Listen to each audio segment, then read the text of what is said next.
2, 1. Yo, welcome back. Load Management Group Chat Podcast, episode number 7. Got BP, got Zeem, got Dot, Professor Corey here. Man, we are ready to get into it. It's been a crazy week in the group chat.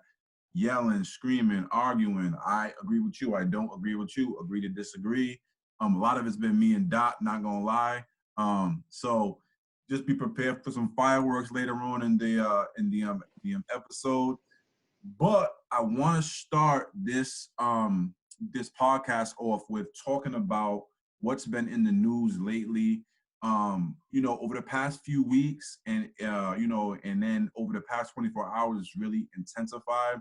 Is that a lot of Black women are feeling like us Black men are not showing up for them the same way that they showed up for us, especially in regards to 2 young women who passed away. One, Breonna Taylor, the Louisville EMS worker who was murdered by police on a no-knock warrant in her own home. And then a young woman, Oluwatoyin, who passed away, who was sexually assaulted and then was, found dead yesterday.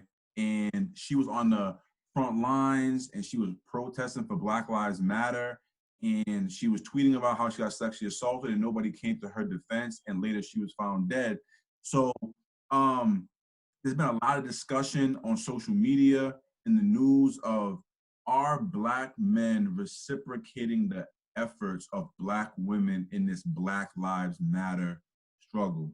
So I'm gonna toss it up to you guys. Dot, you wanna go first and you know what I'm saying, and get first crack at this? Yeah, no, without a doubt, it's definitely sad what happened to both of them. I will say, and I think we've kind of had this conversation before, that I think we do have to do a better job of protecting Black women. For me personally, I have a sister that's dark skinned. I'm light skinned. She's probably about Kazim's complexion.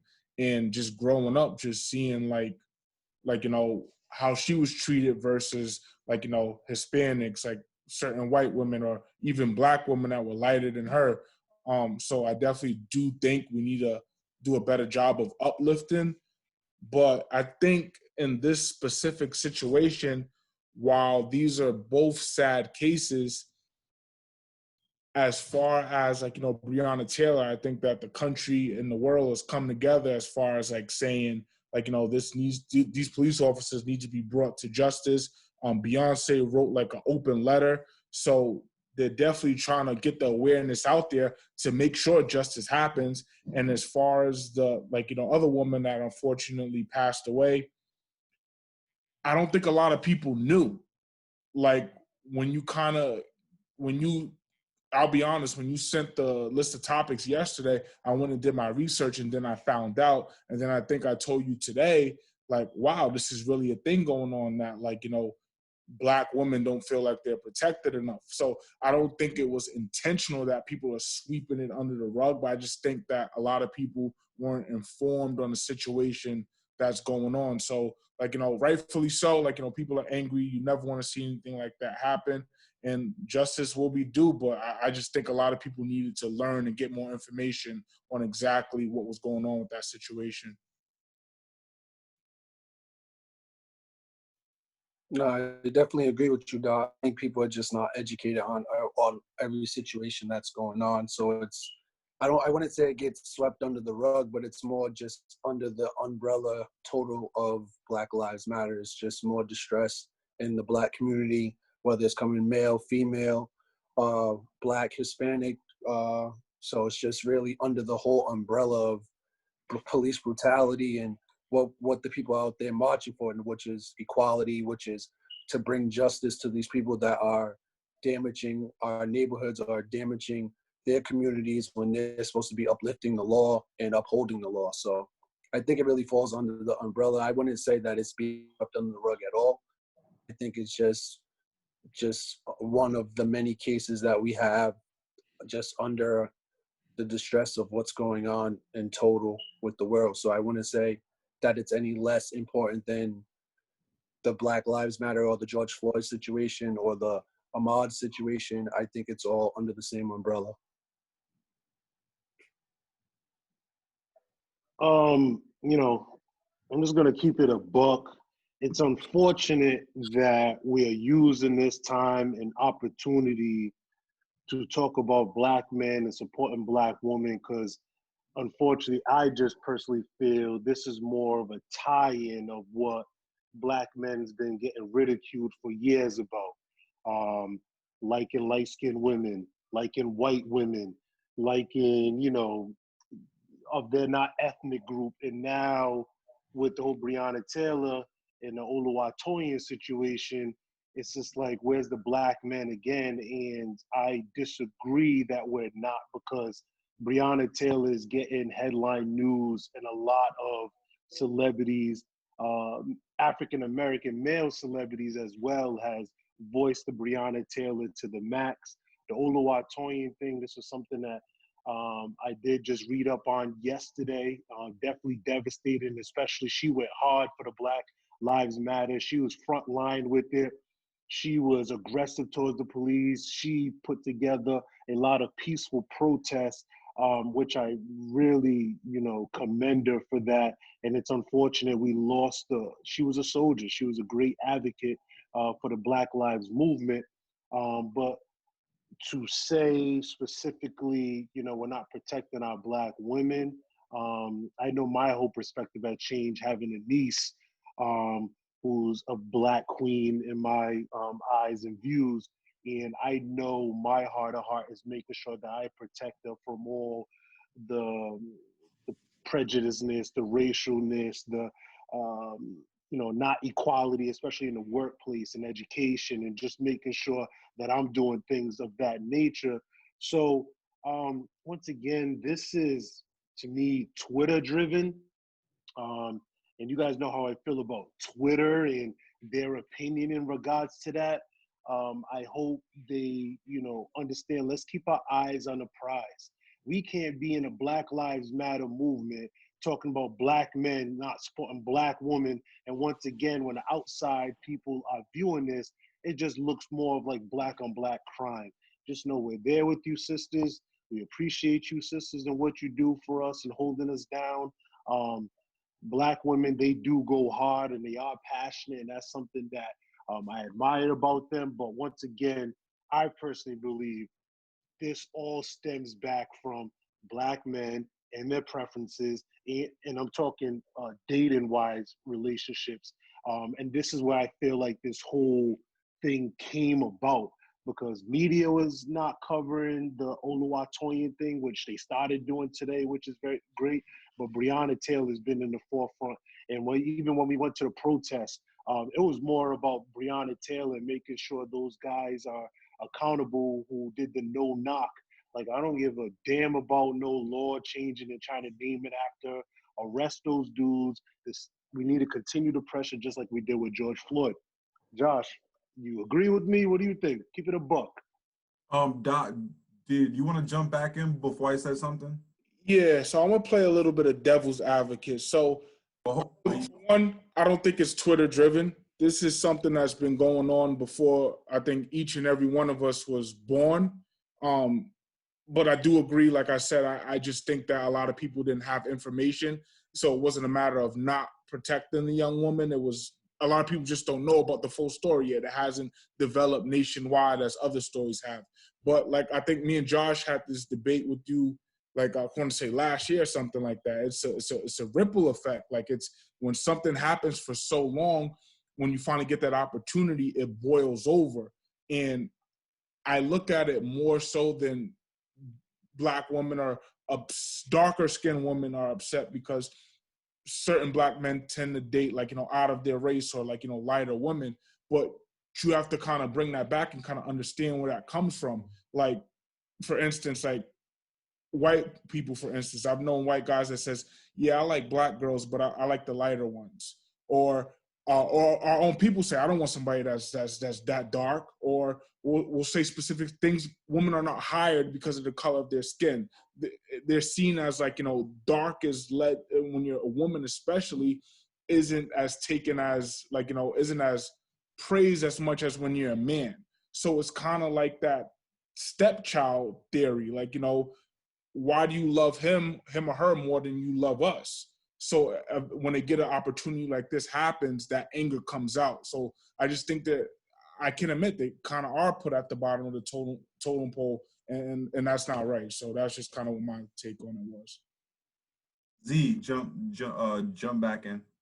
Yeah, so Da, I definitely agree with your premise, and trust me, a couple of years ago, me, you, and Jiggy, we went at it over these conversations. But the only thing that I have to push back on is when you say opportunity. Don't let this Black Lives Matter be the opportunity to voice your opinion. So that's where I kind of like, okay, you're right. You've been right. I definitely understand.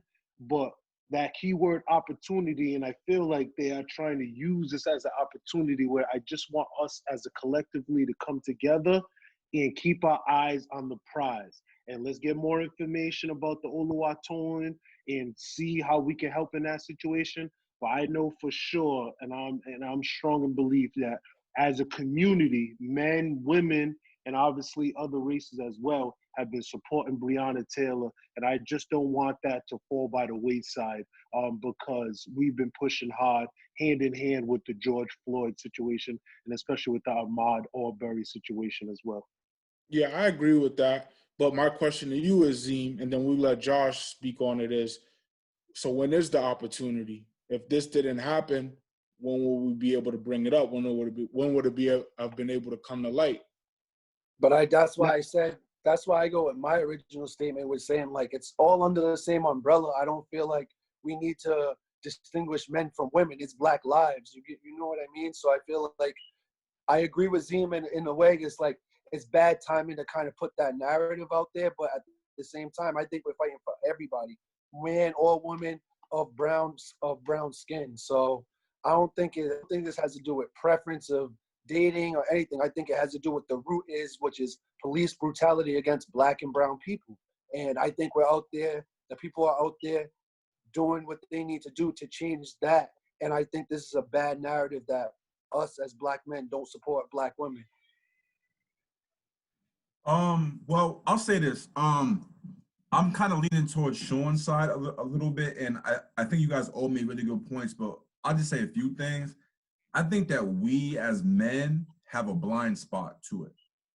Just like how when we say, oh, white people don't understand what it's like to be Black. You just don't know.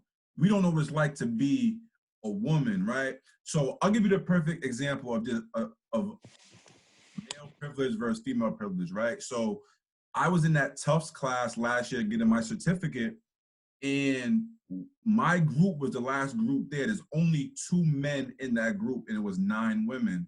So me, I'm like, man, it's 8:15. We're already 15 minutes over. I want to just get out of here. So I'm like packing my stuff up, and they said, hey, Josh, can you kind of stick around?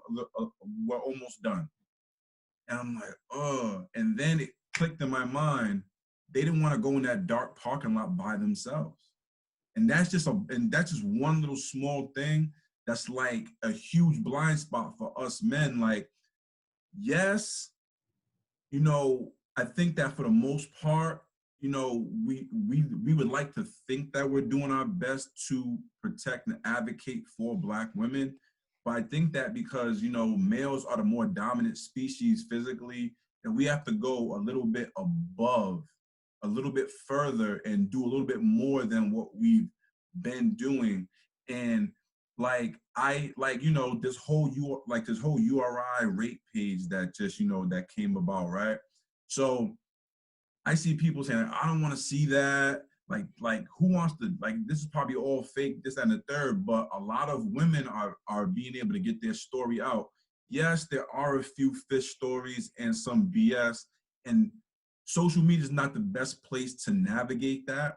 But I just feel like you have to give women that space when they tell you something happened or they're feeling a certain kind of way. And I'm not trying to be that guy. It's the same thing when we tell white people, yo, the cops been giving us hell for years, but now it's just getting captured on video.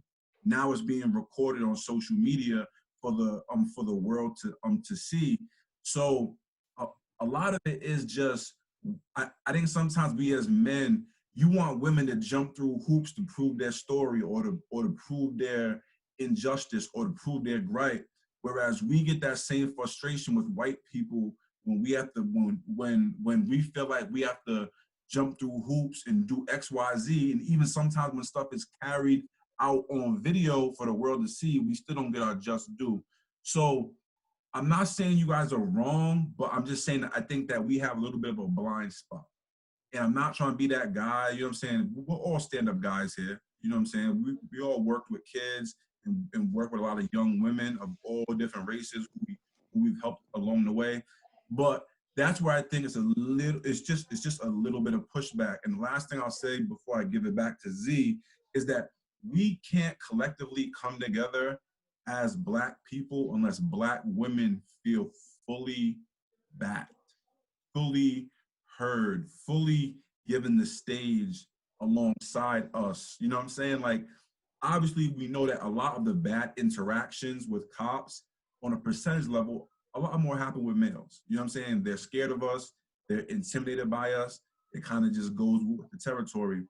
But that doesn't mean that in this same moment, we can't put on for Black women who are going hard as hell right now for us. So that was my only pushback. Nah, listen, everything that you said was, to me, accurate. It was contrite. It was very articulated very well, Josh. I want to give you credit on that. I just, in this moment, you would have to explain to me how they don't feel protected, if that makes sense. Because once again, I feel all these marches, all these protests, the rioting and looting was videos like we've seen where that white officer basically gotten that girl in a full Nelson on her back in that parking lot. The Breonna Taylor situation. I'm trying to think of, you know, all the female injustice, whatever the case may be, because you make a great point in regards to trying to, you know, put ourselves in their shoes and regardless of that. But I've been so proud of, I think her name is Tamika. She spoke at George Floyd's press conference. I recently just, you know, follow. I'll check my Instagram in a second. Tamika Mallory? No, it might be. I just know she went viral for a great, you know, speech that she made during the Stephen Jackson, that press conference in regards to why the riot and looting is happening. She articulated it so well. And there is the back in there. You guys will have to, Sean and Josh, you're going to have to explain to me what they mean by protect them in this particular moment in regards to Black Lives Matter, where I feel like, all right, if you break this down for us, you know what, everybody watching this right now, this is what we need to do moving forward. You know, if that makes sense. I hope you guys understand my question in regards to that. I get what you're saying 100%. And I wasn't necessarily like disagreeing with you. Like what I know. Making is right on the ball. Like, we've been doing it. Like, you know, these aren't getting swept under the rug. We're dealing with it. But what I'm saying is, so before George Floyd, right, police brutality was happening for years upon years upon years. But it's not, and we're saying, yo, like, this needs to stop. Like, look what you're doing to us. And no one heard us. Now George Floyd happens, things get taken a little bit to the next level. It's like, all right, now we're starting to see what you were talking about. So even though in this specific situation, Black women aren't necessarily being, like, you know, not protected as far as, like, you know, Ms. Toyin and Breonna Taylor go, but they're like, listen, for all these years, we've been telling you that, like, you know, us women don't feel protected. We don't feel like, you know, we're not on the same, we don't feel on the same level as light-skinned women, white women, or Hispanic women. So now they're using this opportunity to, like, uplift and show, like, okay, there needs to be a change, and how are we going to go about making this change? The same way we're using George Floyd, something that's been happening for years, to finally say, all right, enough is enough. How can we fix this? So if that makes sense. Nah, that's a great point, and I think you articulated yourself very well. I definitely understand what you're trying to say in the midst of this Black Lives Matter, but my key for it, you guys know my mentality. I hate when we are looked at by other races as attacking one another. You know what I mean? Yeah. And that's something that always frustrates me. Like, I'll never argue with, you know, anybody in public, because I don't want people to, yep, that's what they do. You know what I mean? They just argue with each other, and it just spills into the black, you know, black on black crime. This is what they do. So this is why I understand your premise and using the opportunity, but then again, I don't want to lose that focus of what we're trying to accomplish. And at this moment, if we're unified in regards to that, I think we can, you know, move mountains. You know what I mean? But it was just kind of frustrating to read the topic. Like, wait, that's going on? Like, right now? Like, I want to focus on what we're doing and how we have white people and other races joining in on us, not joining in on us. All right, well, yeah, you guys just haven't been treating your black women properly for decades, or whatever the case may be. Does that make sense? Like, I'm trying to be so, you know, serious here, Josh. Nah, I agree with BP, everything you're saying, bro. I agree with everything you're saying. I feel like it got to be a singular movement, and I think we're losing sight of what the movement was and what it's against. And I think the Breonna Taylor and the Toyin situation are again, these are the situations that black people are going through, and it's black people. It's not man, woman. And I think, like you said, I think it's a bad narrative to say that, or to just separate us in general. It's Black Lives Matter. I feel like we got to be one singular movement. Yeah, and I feel you. And Zim, I get what you're saying. Like, you got to take Twitter out of it sometimes. Like, that's like, you could get good news from there, but sometimes the debates, man, is pointless. Like, that's people just my fault. Reading a headline, and they don't even know how to articulate themselves, and they want to get their point across so bad that they end up like disrespecting a whole nother race. Like, I saw today, somebody, a young lady, I don't even know her name, it got retweeted. She's from Rhode Island, but she wanted to articulate so well that, like, she felt like, you know, black women need to be, darker skinned women need to be cared for better, need to be thought of in a higher light than what they are. But she didn't know, and people were like legit asking her, like, all right, so what can we do? And she got so upset that she couldn't explain or express herself. She started, like, you know, coming at light-skinned women, coming at, like, you know, girls that are Spanish. And it turns that once you do that, you see something about my race, now we clashing. So I agree with you. That's not a good way. But, like, you know, it isn't a singular thing, Bobby. It's very singular. It's about Black lives and how we can make our situation in this country better for Black people.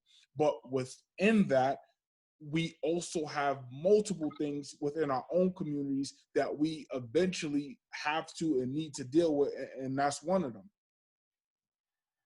Fair enough. So one thing that I saw, I just pulled it up just so I could jog my memory, and I don't completely agree with it, but I thought the writer did have kind of a point. And this is a guy that's a writer, like, you know what I'm saying? It's not a, you know what I'm saying? He's not a Twitter troll. He just talks about the Dave Chappelle stand-up special that we all saw and loved and thought was great, but there was no mention of Black women at all. He brought up all the different names. He didn't bring up a Sandra Bland. He didn't bring up Breonna Taylor. You know what I'm saying? And like me, I don't really care, but, you know, I'm not a woman, but he's using nothing but like bitch this, bitch that, cunt this, cunt that. So, you know what I'm saying? Like, he's a comedian. He can say whatever he wants, do whatever he wants. I love Dave Chappelle. I think he's hilarious. But I just think that we as men just have that blind spot. And this is a way deeper conversation than we're able to get into in this podcast, because there's lots of layers to it. But man, like, just Black women don't feel valued. Not necessarily that they always feel like they're, you know, so when you don't feel valued, you're always on the defensive. You're always like, why not me? Why is this better than me? Why is that better than me?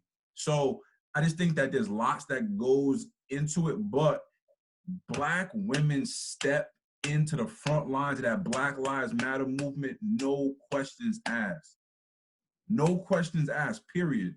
We as men, sometimes when they bring up their gripes and they bring up their issues, we have all hoops that we want them to jump through to prove it to us. And that's where I think the disconnect lies in. Not saying that, like, you know what I'm saying, people don't care about Breonna Taylor. Beyonce wrote for her, but then again, Beyonce's a woman. How come Jay-Z didn't do it? How come male celebrity X didn't do it? You know what I'm saying? Like, so it's just that it's just those small things that don't seem big to us and that we don't notice, but you know what I'm saying, are paramount and big to women. That's all I'm saying. Meek Mill did. Really? Nah, but it's like I said, it's good dialogue. I definitely understand what you're saying and what you and Sean said, because you guys is absolutely 100% correct. I just hope you guys understand what me and Bobby are saying in regards to right now, let's stick to this unity, and then we can come back to that when we got, because it's been going on in our culture for years. It started with dark skin versus light skin. You know what I mean? Like, just even within that, it's a thing. You know what I mean? So, and then like you said, Sean, that girl on Twitter, you know what she was talking about, what she was trying to get across, and then she found herself taking down other Black people, regardless if they're your shade, Josh's shade, BP shade. And then once again, we find ourselves in this magnitude of just coming together. For once, I just want us to just stick together and keep our eyes on the prize. But Black women, we love you. We support you. I can't lie. Josh and Sean did a lot of education for me in regards, because I used to be like, what are you guys talking about? But I think Josh brought up a great point in the sense of the same sensitivity eyes we want white men to see for Black men have to do for Black women. And if Black people are on the bottom of the totem pole, you know, I always love that analogy. Just imagine being a Black woman in the totem pole, especially when women in all cultures are just, you know, inferior to men. So I get it. Just let's keep our eyes on the prize right now, just for this one instance. That's why I was just kind of saddened by, like, damn, because you know how they take it. They take it and try to run it. And look at them. They're still arguing. They're not even understanding. Bro, but honestly, in this moment, and this is the way I've been feeling this for a while, I don't care really what white people think about me. I've been feeling that since my OJ statement. So I'm glad you finally came on board. Nah, but it's in a different regard. Like, I don't feel like, all right, like, I'm not gonna fix what's going on inside my house because I don't want to see people because I don't want people on the outside to see me working a shovel. Period. If my house is messed up, I have to do certain things that look like I'm like doing something like, oh my God, he's doing that. But to fix my own home, I will do it. That's all I'm saying. I don't care what white people think about me, and I'm half white. So I hear you, and I know America's looking like, what is Kazim talking about the OJ thing? No, I do not agree with him murdering or whatever. We'll have a flashback episode where we'll talk about OJ documentary. Because it was just more of a premise. OJ had a documentary. He was just like, nah, I'm not letting these white people define who I am. I am OJ. And I just like that mentality of, nah, I don't care what white people think of me. I'm gonna get my tats. I'm gonna get my earrings. I'm gonna wear my chain. I'm gonna do me what makes me happy. I'm not living my life for other people. And I've been having that process for a long time. So that's what I mean by the OJ thing. I don't want America to think like I agree with what OJ did and in regards to that. So I just had to clarify that up. But that was a great topic though. Yo, so I'm gonna move us forward, guys, to like a more brief topic. So you know, a lot of people have been DMing me and messaging me like, what can we do to keep the momentum going, to keep things going, to keep this Black Lives Matter, just from our own little state, our own homes. So I want to issue a challenge, right? I'm gonna issue it. I don't care whether you give $1, $1 million, as long as you give something. But I'm challenging 10 people to donate between $1 and $5 to Colin Kaepernick's Know Your Rights campaign, right? Donate between $1 and $5. If that's all you got, cool. I will match it. Big money jig. Nah, I'm not big money. If you know what I said, keep that down. But I just want people just to get in the habit of, if you feel strongly about something, give to it. Our president, Barack Obama, he made millions and millions and millions and millions of dollars in campaign funds from $1 donations, $3 donations, $5 donations, $10 donations. All that money adds up. So like, my money is just as good as Virgil's money. I'm just saying, my money is just as good as Virgil's money. You gotta keep it. You gotta keep it 2 Virgils, man. Gotta keep it 2 Virgils, man. That's a crazy line. That's a crazy line. So guys, if you notice, a lot of movement has happened in the past week or so of defunding the police. So I want you guys kind of know where I stand on it. And so I want to let you guys go and what you feel about it. Like, what do you feel about it as a whole? And what do you feel about what you've been seeing going on over the past week or 10 days? Yeah, I'll go. So no, definitely that's the purpose of, like, whatever you want to call it, the protest, the rioting, the looting, all of that leads up to kind of what we're seeing today. And Minnesota's been one of the first to take action of, like, pushing it forward to kind of defund the police. And like, I forget which state, somewhere in California, I think it was. So I think San Francisco. Yeah, so they're taking steps on how to, like, defund that area, in a sense. They're going to train people there that help de-escalate non-violent situations. So yeah, you just kind of, like we talked about before in the last episode, we want to see where, like, the money go towards other things, such as, like, education, healthcare, things like that. Josh brought up really good points. Like, we want to, like, for what? You're going into certain neighborhoods with, like, riot gear, like masks, like these crazy guns. Like, I was looking, I forget where it was, but I saw something on, like, online, that a policeman was in a Telsa. Like, you don't need a Telsa. That's crazy. So yeah, definitely, like, people need to, like, keep it forward, keep letting your voices be heard, and then the changes will come little by little small climbs, as me and Zim say, small climbs.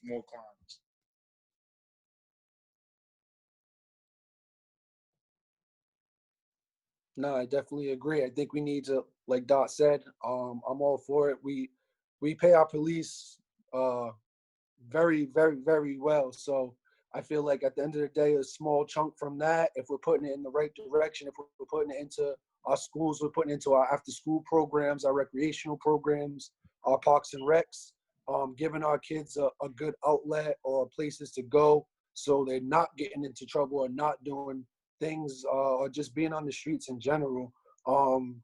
Nothing happens good after like 10 o'clock when you're a teenager. So I feel like if we just get our kids off of the street, give them something productive to do, that's really the answer. So yeah, I'm all for the defunding.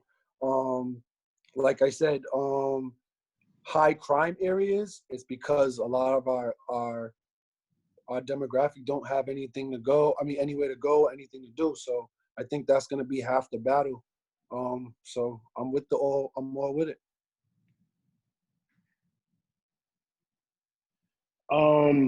Yeah, once again, America, a lot of people just need to fund the police does not mean we're getting rid of police. And I'm glad Sean brought them up. San Francisco, I read up on what they're trying to do, and I like that, mentality of how they are trying to approach it. We don't need cops to show up for homeless people. We don't need cops to show up for domestic abuse calls. We don't need cops to show up for, just all the nonviolent type stuff because, mental illness as well. They're not equipped. They don't know how to handle that situation. They don't know how to de-escalate in that aspect of it. So having that type of formula and also, reading Mayor London Breed in San Francisco, him talking about, changing the hiring process, changing how he does his promotions and incentives for that, for cops who show, don't have incidents or whatever the case may be, the training, and also a disciplinary system. Like, that's what we want to see. So people don't understand that everything that, the riot and the loot and the protest, all these small changes, my man Cuomo, governor of New York, him passing, there's going to be no more, what is it? They can't wear regular. No, the chokehold's been almost like a worldwide thing, but no It more said that, cops so in basically, civilian clothes. yeah, Civilian yeah. clothes. So there's no more plain clothes cops. No plain clothes cops. Those guys are the ones that just run up on you, and not for nothing, Sean, you being 6'6", if you're in regular clothes and you're trying to talk about freeze, I'm not gonna believe that. I'm gonna be scared. I'm gonna be defensive. I'm gonna be like, I don't see a badge. You're drawing a gun on me. And Josh, something that you said earlier this week that I thought it was so dope. Cops a lot of time create criminals. You know what I mean? And if you see that Rashad Brooks, the man was intelligent enough to park his car. I'm too drunk right now. He got out the car. He was so articulate. Obviously, we can see he's incoherent, but he was, I know what he means. I'd be drunk as hell. Once I see those blue lights, I'm sober. Like, I know what the hell's going on now. He articulated himself. He even refused to take the breathalyzer thing. He's like, you know what? Let me take the breathalyzer. And then all of a sudden, that cop was just like, put your hands behind your back. And he created that situation. He created a resistant arrest. He didn't have to, and I seen that post that's been going around about Dylan Roof, the guy who shot 9 black people in the church. He got to go to Burger King afterwards. So stuff like that infuriates us. And if you cannot see that, then you're just, complicit to what this country is built on, and it's just not right. So I like what Minnesota's doing, and we need to continue protesting. I agree with Josh. Let's donate, let's research, make sure your money's going in the right place, and let's just continue moving forward. I know individually, I'm not going to stop. I don't care how uncomfortable. You can unfollow me. I'm putting Black Lives Matter, everything I do every single day, something to let you guys know I'm never going to forget. You know what I mean? Nah, that's what's up. Nah, man, like, I think, like, the dope thing about this chat is, like, a lot of times, like, we'll say things and sometimes it'll be resistance at first, and then, like, a lot of times over the course of time, we come together and like, oh, you know what, that actually was a pretty good idea.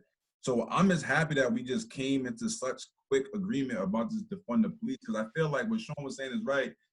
This is why we march. Like, this is the change that we're looking for. And this is like, it's not the complete sweeping change yet, but this is a really huge step.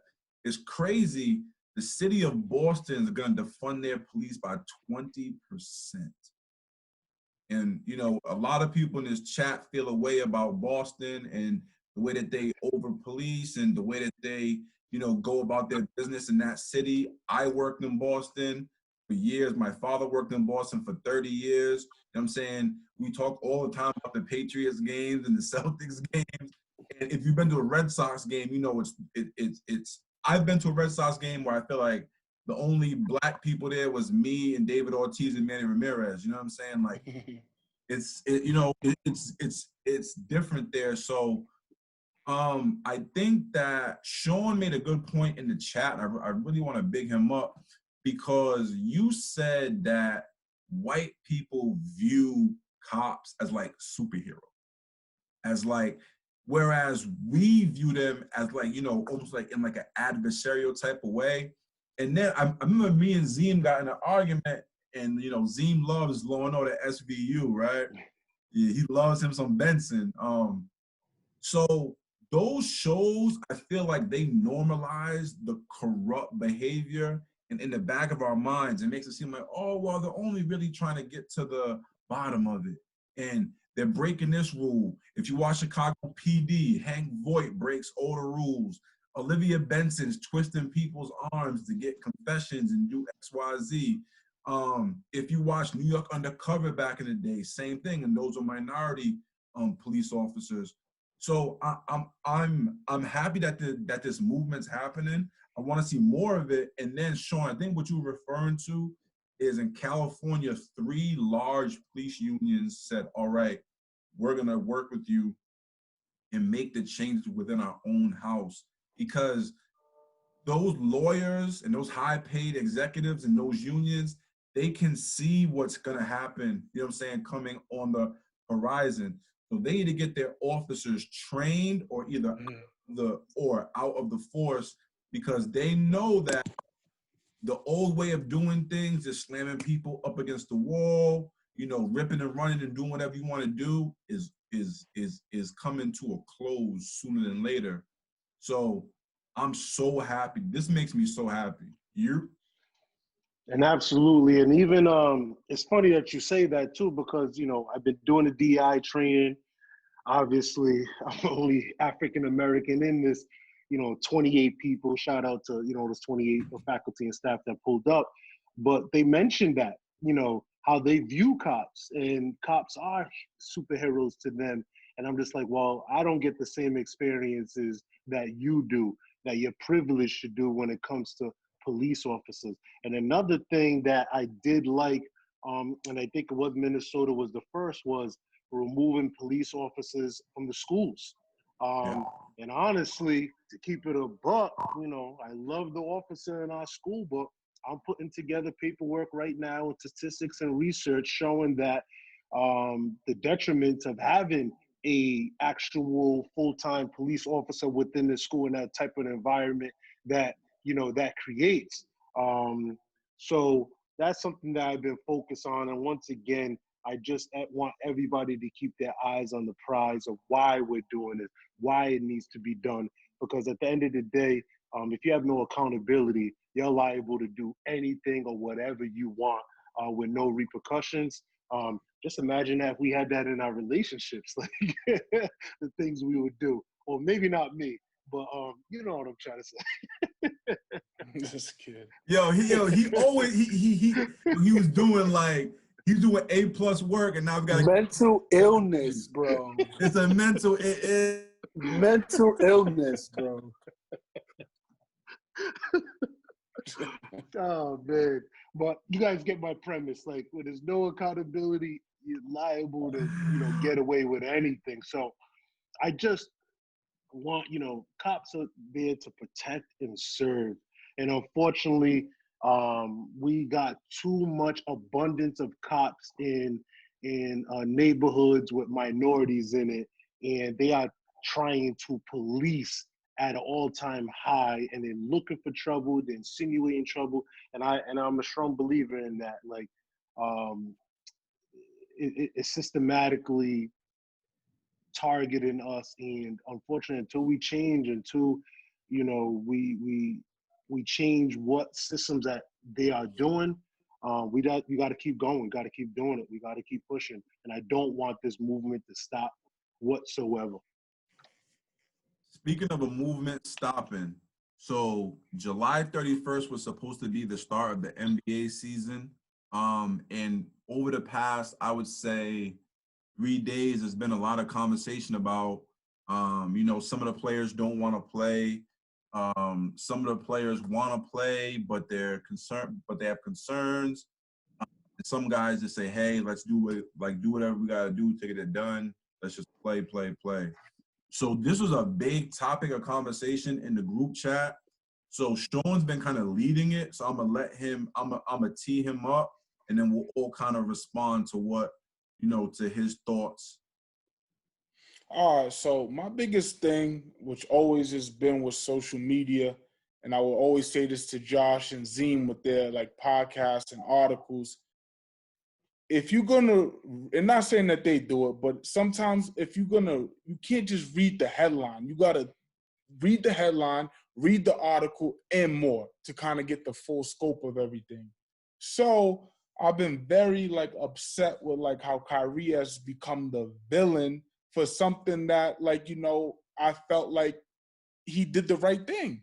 So just to kind of give you a little backstory of what I believe the facts are, Kyrie Irving, he's the one of the VPs for the Players Association.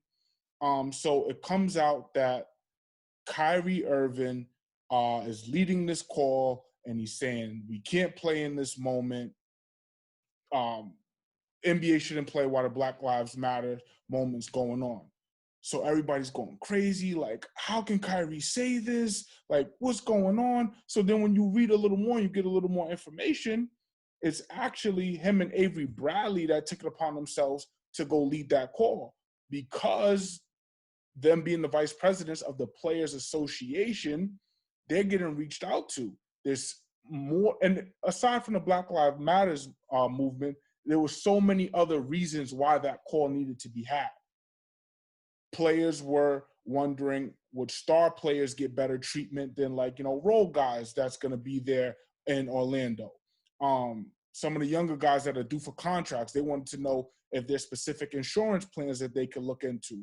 And then on top of, like, everybody going through the sensitivity of the Black Lives Matter movement, that was also a topic. Cases spiking up in Florida, that's also going on. So that call needed to be had to go over, because you need those answers. And then people say, but yeah, a couple of days ago, Kyrie Irving voted on it.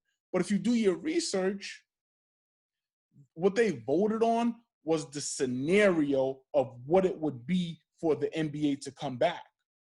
When the fine details start coming out, players are like, damn, this bubble might be a little tougher than we thought. So he has the biggest name out of Avery Bradley or Kyrie Irving. He's the most famous. So everybody took that segment of him giving his own personal opinion of why he doesn't think he should play, which I think he's allowed to do, goes on and say that that's what the call is based about. Like, he's a disruptor, and that's wrong. Like, that's like you know what I'm saying? He's a black man, whether you agree with him or not. He's entitled to his opinion. And he's even quoted saying, listen, guys, I don't think we should play, but if you guys want to play, I'm with you. And let's find a middle ground and let's unify as brothers. So what could we say after that? You know what I'm saying? Like, if he don't want to play, him or Dwight Howard don't want to play, that's their prerogative. But they'll bring up Kyrie Irving, they'll bring up Dwight Howard, because Kyrie Irving's a popular guy. He's been controversial before for statements he's made. And they'll bring up Dwight Howard because Dwight Howard plays with LeBron. So now we can develop the story. Is there animosity going on with the Lakers? But what they don't tell you is Avery Bradley had the same questions. Lou Will, even though he wants to play, had the similar questions as like a Kyrie Irving and Dwight Howard. George Floyd said what's his name? George Hill. He said he cried on camera and he said, basketball right now currently is not on my mind. So that's more than one person, but they took Kyrie for headlines and made him the villain. And I mean, I'm not the biggest Kyrie fan. He said dumbass shit in the past, but I think this specific time, especially what's going on, the way they tried to make him the villain of trying to like ruin the NBA, my opinion, that was kind of whack to me. So I don't know how y'all feel about that. All right, so I'm going to let Josh, we're going to go out of order. Because you and Josh was in the very chat. Passionate.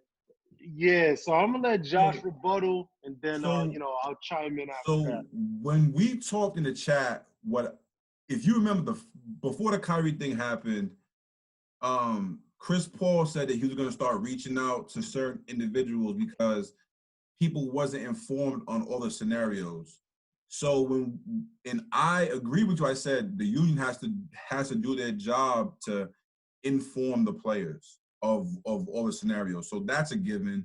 Another given is I think we all said that, like, yo, dudes don't want to play because of COVID. I have no problem with that. Like that, I mean, I personally think that, I would probably do it because, like, I'm young, healthy, in shape, and I want to get my chicken.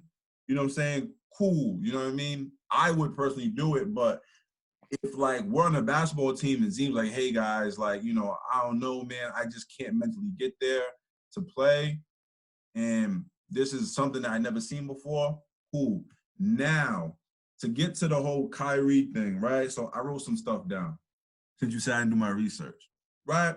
So there was 3 main articles that I read, right? All 3 people that I do like, and I drop links about them all the time. First one, I'm gonna talk about Doc's article. So that quote, "Hey guys, if you want to just all get together and play and do it," I don't want to do it, but that's fine. That's key, because what that sounds like to me was the guys were like, "Hey, we want to play Kyrie." That's what it sounds like. Because if Doc's like, hey guys, I don't do the podcast today, but I guess if y'all want to do it, cool. You know what I'm saying?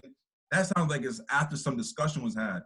Kyrie said so that's a quote, and another quote is saying that he's like, yo, I'm not with all this social injustice, BS, something smells fishy, right? So that's where I'm like, damn, bro, like,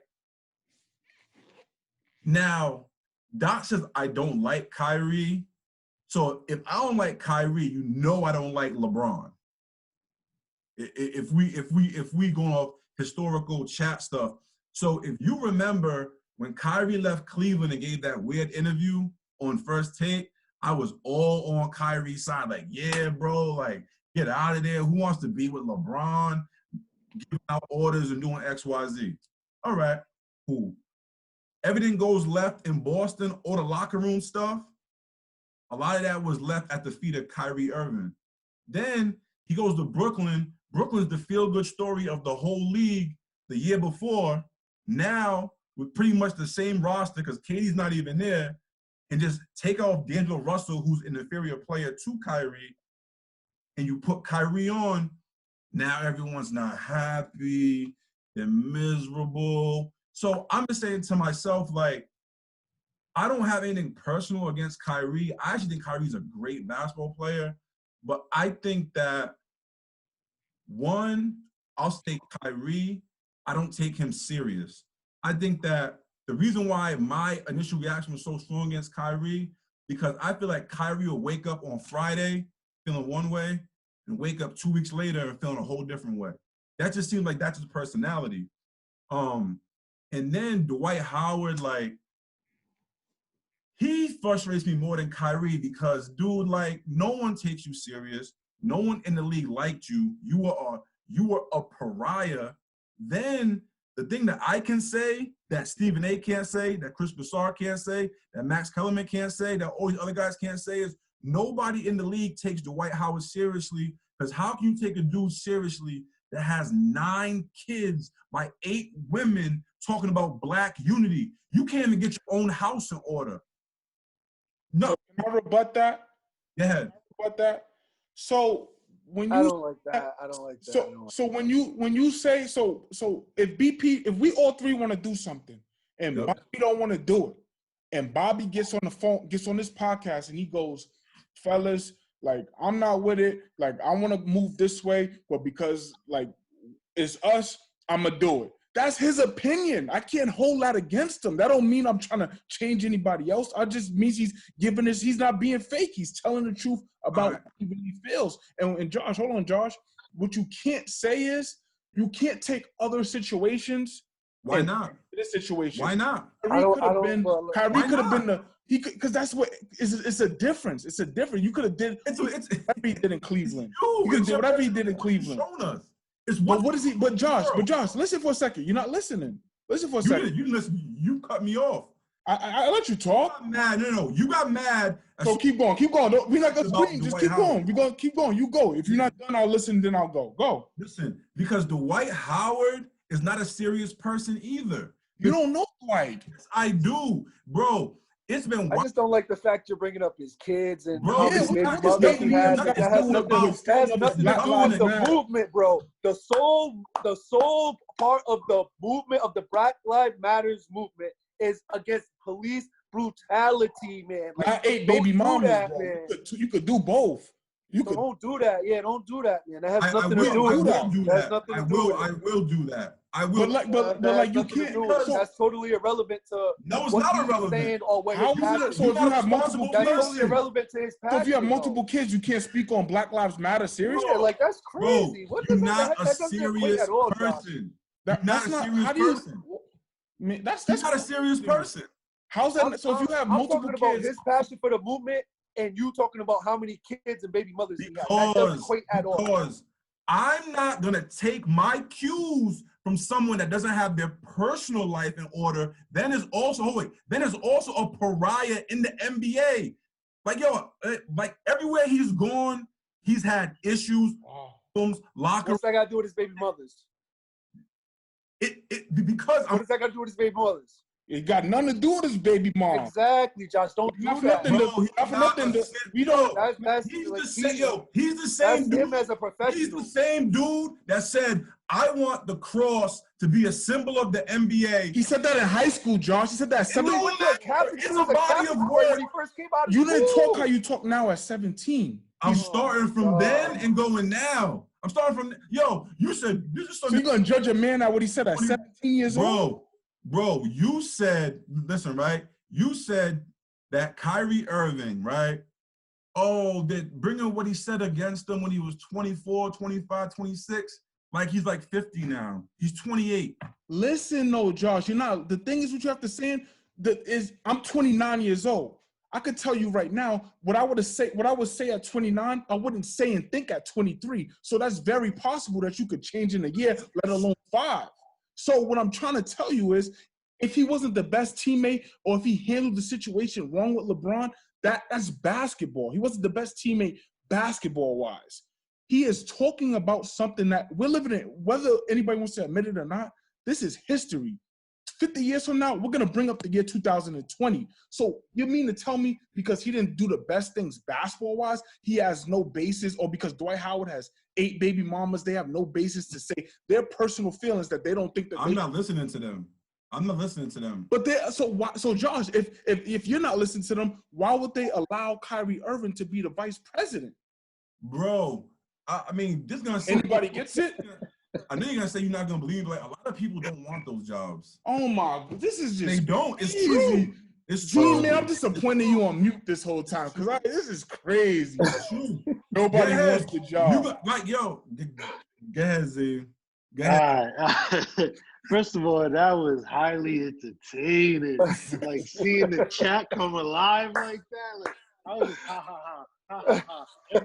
Emphasize, thumbs down. All right, but listen, I have to side with Sean and BP on that because, Josh, what we have to do in this situation is just separate it. I understand what you're saying, the back history, your back comments, but this right here, it's a separate entity as well. I think you're judging the man, and I don't want you to judge the man and the player.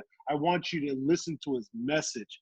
And what Kyrie and Dwight Howard's message was on par of what they feel and they believe, and they're entitled to have that thought process and opinion. Now, I will say I disagree with them, but they're entitled to have that opinion if that's how they feel. Because I honestly feel that they should start the NBA season, use that platform to Black Lives Matter t-shirts. Every time they get a mic in their face, don't forget Black Lives Matter. I did that for Ahmad. I did that for this. Like, keep the pressure on that. Use all these billions of dollars of media market tools to say what they have to say. I can't condemn the man because of what he does in his personal life, and I can separate that professionally. Kyrie made some outlandish statement because he's a bad teammate. That has nothing to do with his message of, I don't feel comfortable and don't want to distract from X, Y, and Z. And if he's doing that and saying that and that's how he feels, that's okay. And I respect that. I obviously disagree, but I respect that he has that opinion.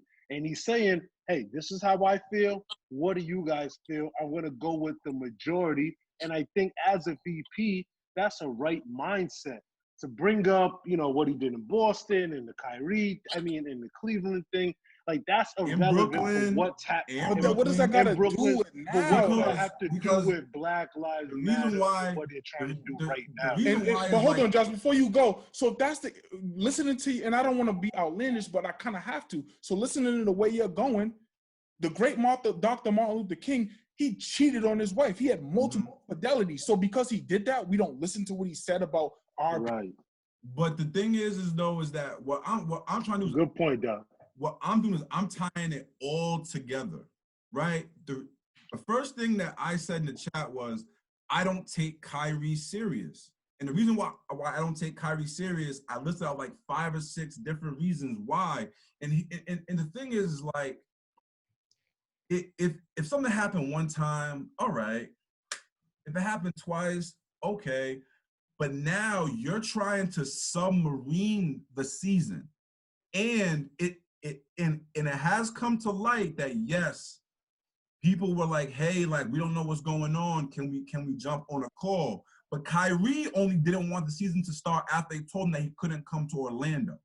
That you got that from Perk. And listen, you have to understand who Perk is working for. At the end of the day, Josh, the NBA, Adam Silver released a statement. Zim and Bobby, in case you were not informed, they flipped that article to make it like Josh said, he submarined the season.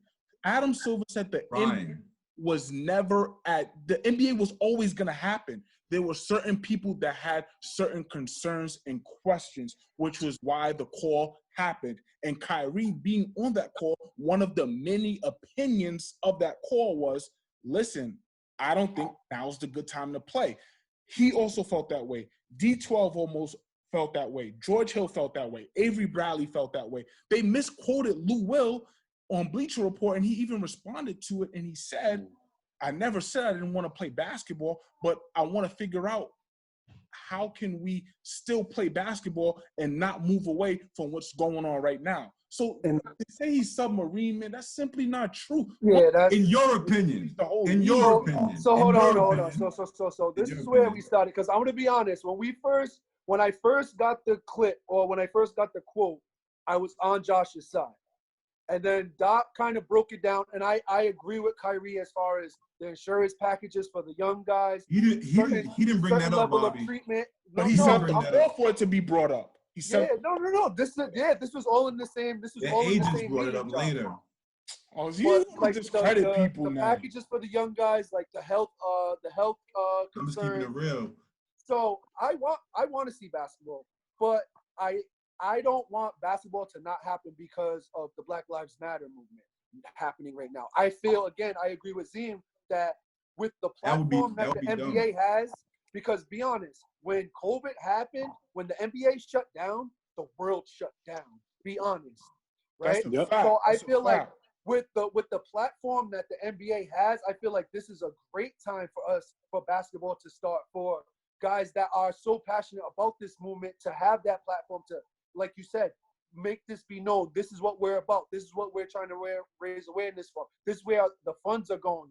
This is why we're trying to raise funds. Bringing up those names. I think NBA coming back would be great right now, especially for the Black Lives Matter movement, because most of the NBA, to be honest, is what? Black men, and that have achieved a great success in their lives. You know what I mean? So they're at the forefront of it, man. And on top of that, Ed Davis and I forget who else brought up a good point. Austin Rivers. Like, you're helping create generational wealth.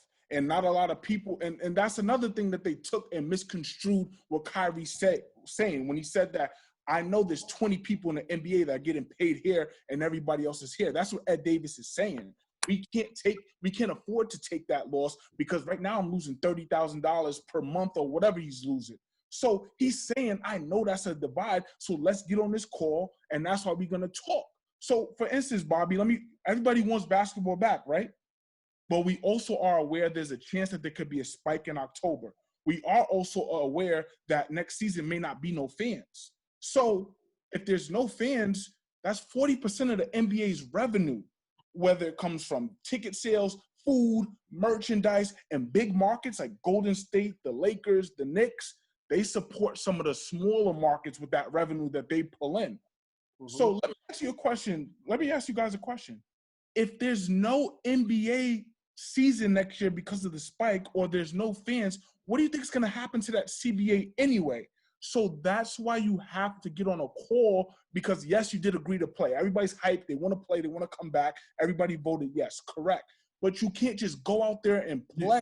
You have to know the fine print of what you're getting. But I agreed with you on the money over. end. I agreed with you on the money end, especially with those rookie contract guys that are going into their fourth year or going into that contract year. I understand that. Those guys that are making the vet minimum, I understand that. Like you said, there's only a certain level of guys that are in the max percentage. So those guys are okay without their checks for right now. You know what I mean? But I'm talking about those younger guys that need that. You know what I mean? So I understand, like, let's talk about the insurance package. How am I going to make my money? If I do get hurt and I can't re-sign next year, I can lose $90 million.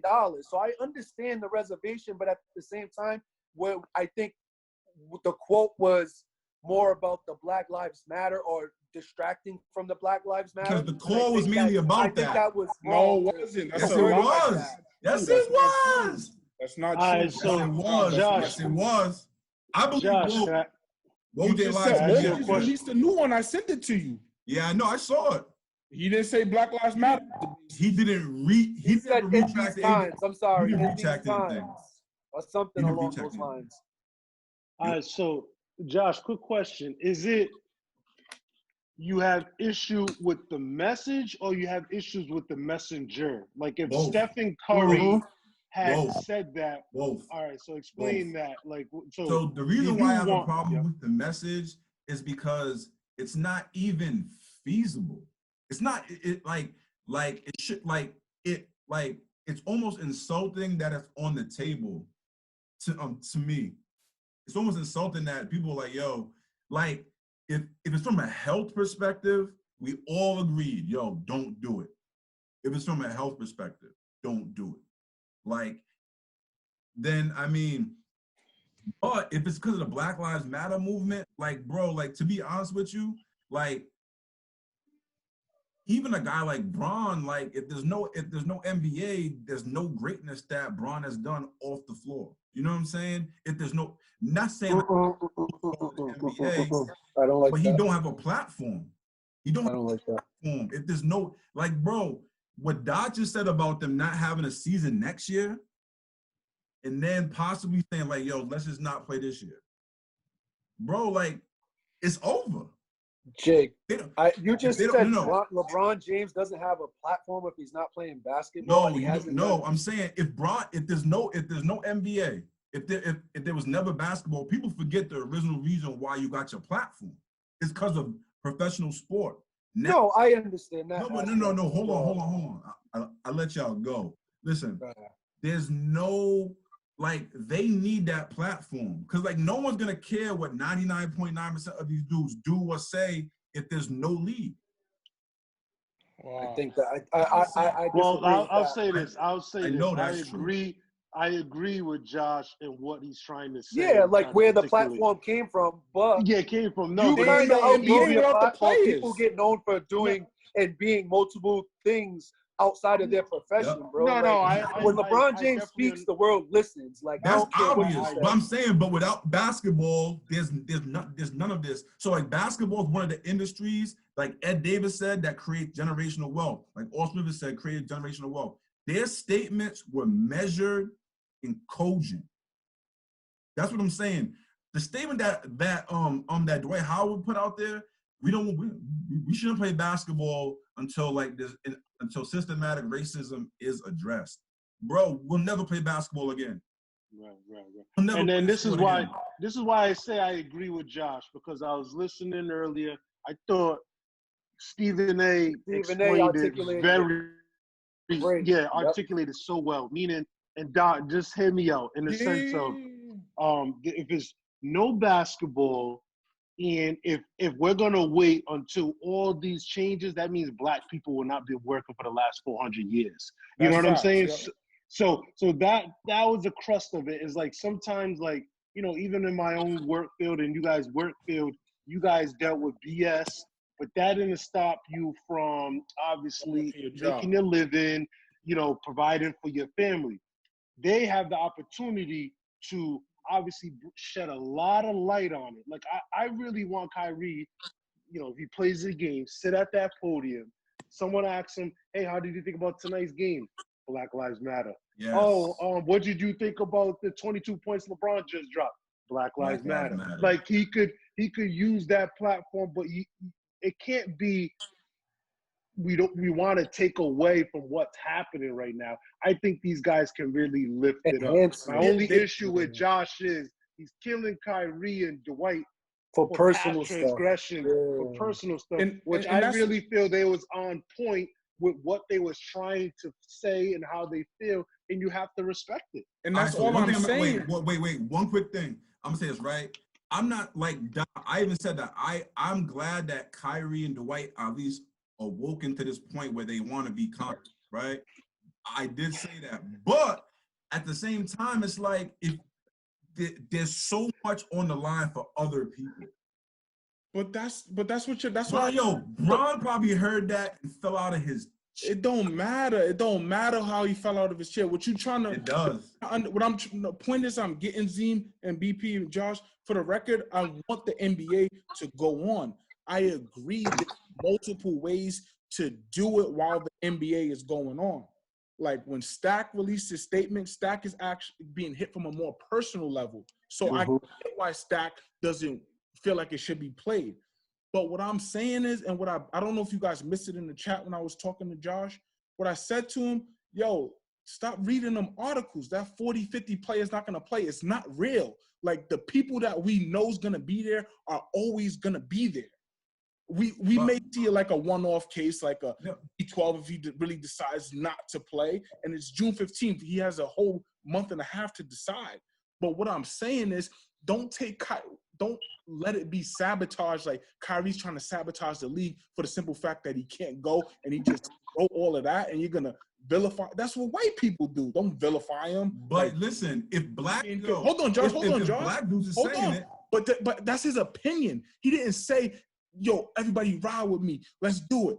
That's his opinion. If he feels like he's not supposed to play during his times, let him not play. Let him not. If D12 feels that way, let him feel that way. That don't speak for everybody else. And to your point about going to work, so for instance, at the hospital the other day, I don't know if you guys are aware of this, they knelt for 8 minutes and 46 seconds in honor of George Floyd. There were people after doing that bawled tears, cried, and some physicians, doctors, nurses, they had to go home because it was too much. So we can't tell people how they should feel. Kyrie, you're right. Kyrie and D12 don't speak for everybody. But if it hits them a certain kind of way, who the hell are we to tell them what they should say and what's not a good statement? And they're speaking for their people. That's wrong. Kyrie said, I don't want to play. Cool. If he said, I don't think we should have a season, that's different. And that's my beef. Like, yo, if player X said, yo, I don't want to play because of XYZ reason, ooh. Like, and I mean, we've been this long without basketball. I'm starting to get used to it. I'm having more fun watching the old games personally.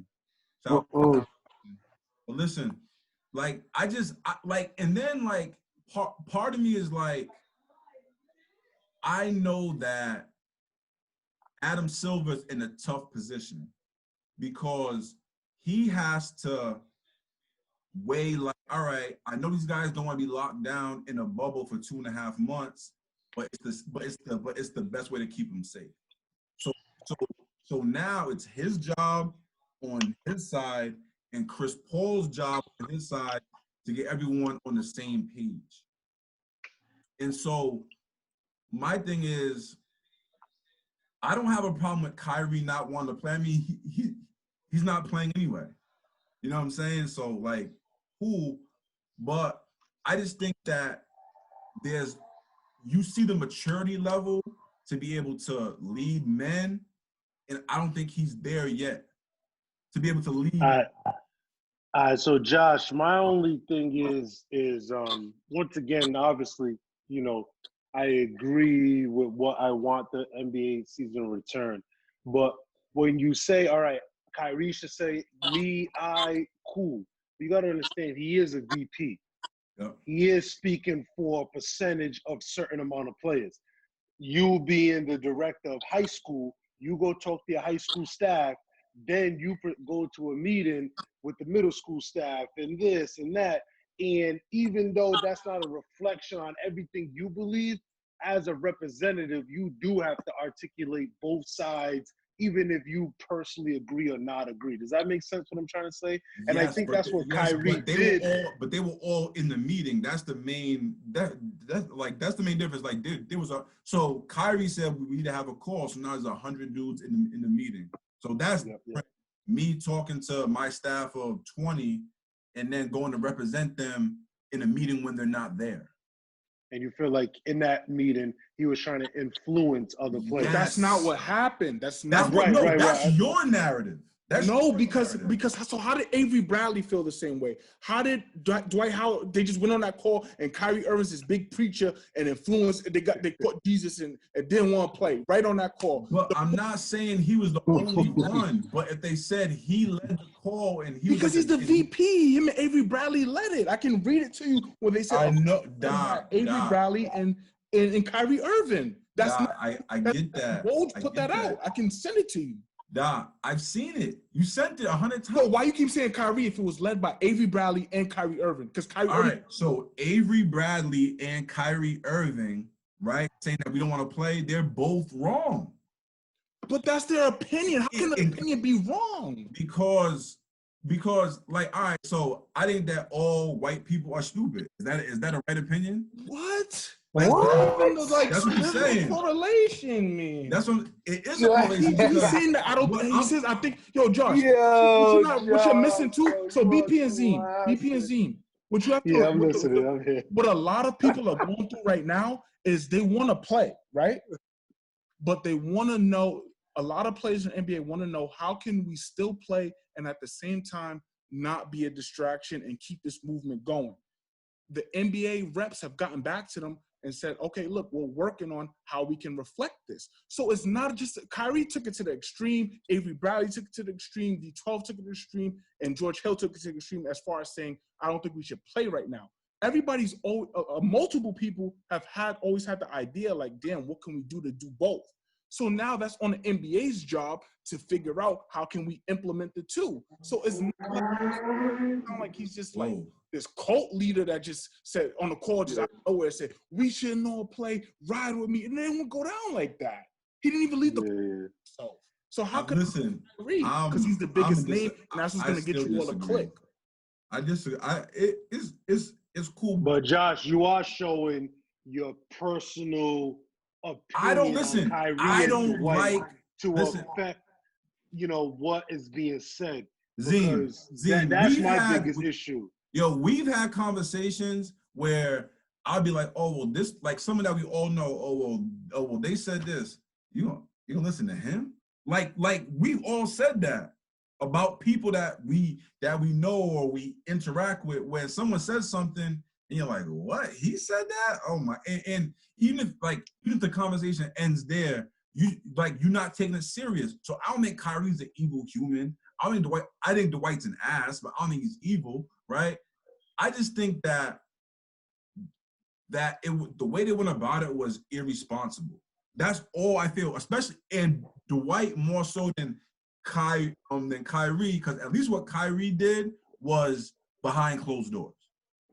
And then Dwight can't give his opinion? Once again, you give an opinion and your opinion was a word salad. Like you said, we not play basketball until systematic racism is over. So maybe we shouldn't do movies. We shouldn't release music. We should shut down. They stop movies, to be honest, because of coronavirus. But the other stuff has stopped too because of Black Lives Matter. A lot of stuff has stopped because of. Well, I don't know. They're starting to make movies again, starting this week. You can't fault someone for if Dwight Howard feels that way. If that's the case, like Kaepernick shouldn't have. Like Kaepernick was stupid for kneeling. Like he took. You know what I'm saying? Why would he kneel if that's the case? You want me to answer that, or was that a rhetorical? What's the purpose of kneeling? Because Kaepernick didn't say we should stop playing football. Hit him one day. Kaepernick didn't say we should stop. I got to start doing this movement. But did he say we should stop playing football? Because it wasn't. I think we should stop. It's now. Huh? You can't get mad at somebody for that. Like for the whole reason for my call, it's not about whether they should play or not should play. Stop trying to make Kyrie Irving the villain. One, when he wasn't the only one that felt that way, and two, when he wasn't the only one that led the call. It wasn't like he was Kyrie Irving. All right, everybody get on the call. He was helped with it. I'm just saying. Yeah, CP3 said something. Melo said something. But yeah, Melo was way more. Melo said it in public and was way more measured, right or wrong. Dot even said, "My guy Melo want to play." Everybody wants to play. They just want to know more details. Well, Kyrie don't want to play. But that's different. If you don't want to play, so be it. What, you gonna judge him because you don't want to play? No, but I'm saying is Melo said, "Hey, like." That's just the maturity. It's not maturity. If somebody says is maturity. To Black Lives Matter, systematic racism going on right now, I don't think now's the time to play basketball. That's not immature. That's his feelings. No, I'm not saying. But am I missing something? I don't want to play. You say I want to use my platform. I want to use. He did say I don't want to play. The quote is saying. But he said we shouldn't combine. Play. He said we shouldn't play. But that's what he feels. That's what he feels. All right. And I think that's a wrong-headed opinion. So Bobby. What's wrong with that? That's because how can your opinion be wrong? Like, you know what I'm saying? It's not debating who's better, Biggie or Tupac.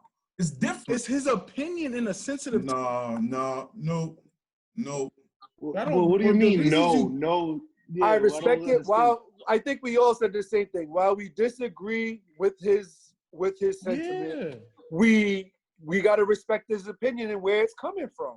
That's it. I think that's really the bottom line. Like, so you can't knock it anyway, but you can disagree with it. But I think you just diving too strong into it. I don't respect it. So D12 don't show up in Orlando. We're gonna clown D12 now because he wanted to take a stance. Look how that sounds. He wants to take a stance against racism. You say he can't say that because it's a joke, and if he doesn't show up, we're gonna clown him. How does that sound? No, what I said was Dwight Howard saying that there shouldn't be basketball, no one should play, is wrong. You say you don't take him serious. You no. Take him serious, saying I don't want to play. That's what you said. Yeah, I don't think. Yo, listen. Exactly. I'm saying this right now. Nobody in that league is. You don't know that. You're giving your opinion, Josh. I know that. I know that. Nobody's following behind Dwight. Who do you know personally that's a GM, a coach, a player that personally told you that? For you, bro. You know what told me that? Him getting bounced from Washington to Charlotte to LA to this and that. All right, fellas, nobody respects him. Nobody respects him. It's all right, man. Hey, they used to do Kobe wrong too. R.I.P. Kobe, but they used to say Kobe was a problem too. So he was. We could pick and choose, but so Kobe would. If Kobe was speaking right now, you'd be all ears. But because because he's 40, because Dwight, Kobe has shown the way to. Nah, but Josh, you can't say, I'll listen to Kobe because you have to keep that same energy. Well, he had that incident in Colorado where he stepped out on his wife and you know what I mean? Like the disrespecting players. Yeah, like you just take the man's opinion. Kobe said that. Oh, my bad, Bobby. No, go ahead. No. If Kobe said that in 2020. After what we've seen from him, from day one till now, I mean until his passing, I'm listening to Kobe Bryant. That's what we're trying to fix, by the way. We're trying to fix that regardless of who you are. If you're this color, you don't get listened to. That's what it's not about color. Yeah, it has nothing to do with color. That mindset, Kobe and Kyrie are both black. But you saying, because Kobe did stuff that to your liking, he's more. What's wrong with that? If I like how someone goes about their business, but you're saying but that's wrong, Josh. You can't say it's not you can't wrong. Speak on Black Lives Matter because he's a joke. No, I'm not. I'm not saying he can't speak on it. I think that he should speak on it, but for him to say what he said, I feel is irresponsible. Can I feel that way? Because the person hasn't. But can Kyrie and Dwight Howard feel that way? Yeah. Yes. I think. Listen, but what I'm saying is, I think the way that they went about it is wrong. I just think you slandered too much. I don't have a problem with them speaking out against systematic racism. I don't have a problem with them speaking out amongst racism amongst the league. I don't have a problem with that.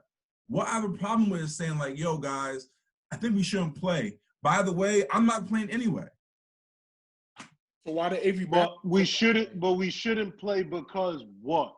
Like you gotta just finish. But that's the reasoning behind it. But that's the thing. If they said like, yo, I don't feel safe because of COVID, everyone in this podcast. No. I'm just all right. So if Kyrie said, "I don't feel safe," I don't feel comfortable playing because we're in the midst of this Black Lives Matter. I don't want to be a distraction. I want us to focus on this. A lot of changes need to be happening, and we're going to Orlando where we're gonna have to be put in the bubble. These owners don't have to be put in the bubble. Like that was the gist of what he was like trying to say. Like, no, what is the NBA gonna do to help support the Black Lives Matter before we agree to X, Y, and Z? Something seems fishy.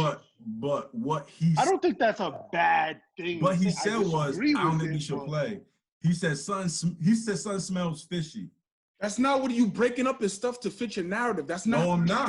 That's what he said. No, you breaking it up. You got a Chris Hayes over here. You got Shams over here. You got Woj over here. No, let me ask you a question. Let me ask you a question. Yeah, it's not fishy that there's no guarantee that there's a season. There will be no owner in Orlando. So let me ask you a question, Bobby. You the most person that kind of is like, you ain't gonna tell me what to do. I'm gonna do it my way.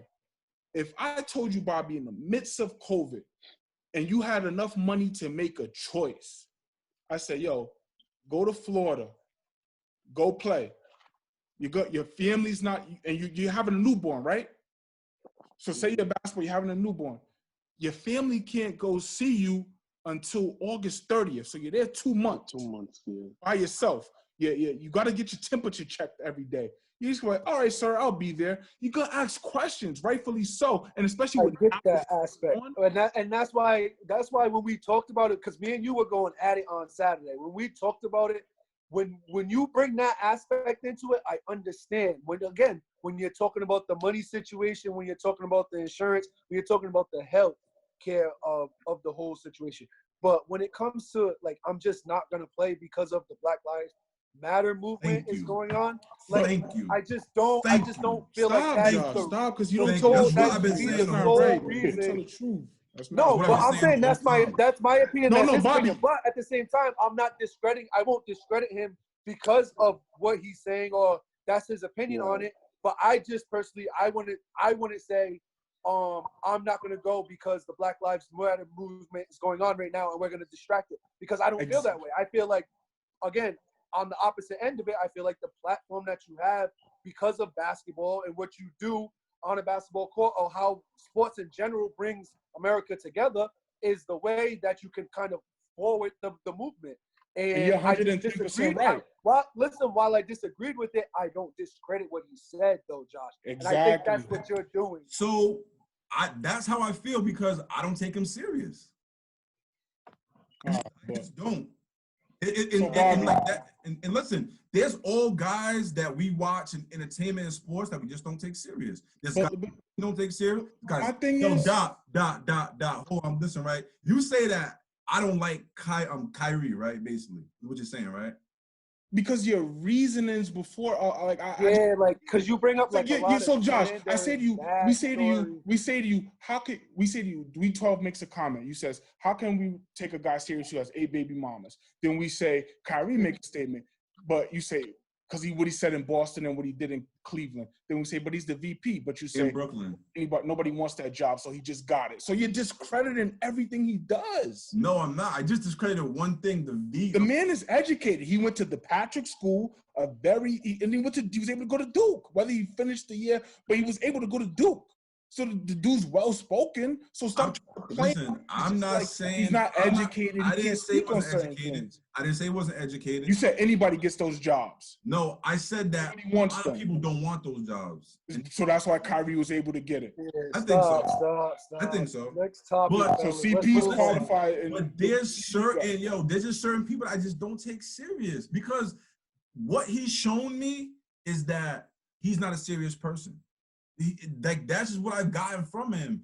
I didn't say he's evil. I didn't say he's dumb. I didn't say he's not educated. I didn't say he wasn't a great player. But I just don't take him serious. Or Dwight Howard. Last thing, and then we'll move on. Zim, the funniest thing from all of this, I think he was doing something Sunday. This dude, remember this dude, Josh, right? That's how the kind of character Josh is. Remember Josh argued with us up and down and said Braun didn't speak on racism until he got paid?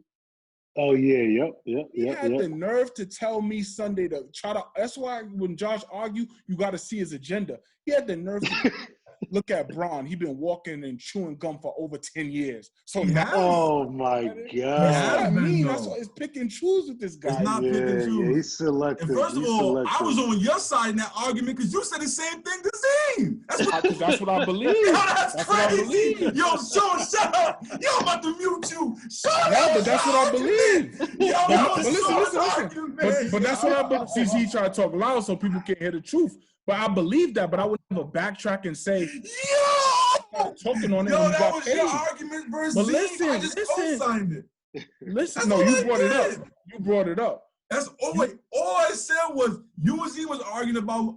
And you said that's a fact that he never started talking. No, but I said that. I said the first thing that that Braun ever did was the Trayvon Martin thing. Nah, move on. That's not how he said it. Move on. Next time. Yeah, it is. Yeah, it is. Move on. Yeah, it is. That's the first thing he ever did. Look at Z, you know. Ayo, Z. Listen, I remember that. Yo, Zim and Bobby, here's all I want you to all I want you to know is this, right? Whenever I agree with Sean's argument, see, then he says this, but right? Hold on. You just don't try to manipulate you. And then whenever I disagree with him, I'm dumb. I'm wrong-headed. I'm good. He's good, Z. He's manipulating you. There's no white podcast. Yo, this is manipulating America right now. He's good. Not one, not two, not three, not four. Josh is really crazy, Z. Nah, you seen the first in the manipulation. Whenever I agree with your point, it's Jiggy. Preach, Jiggy. I'm not in the podcast. I'm not in the chat no more. I gotta only do podcasts because you could see through it when you could see. Nah. I see through you. Nah, BP, I see him like this. Listen, Zim.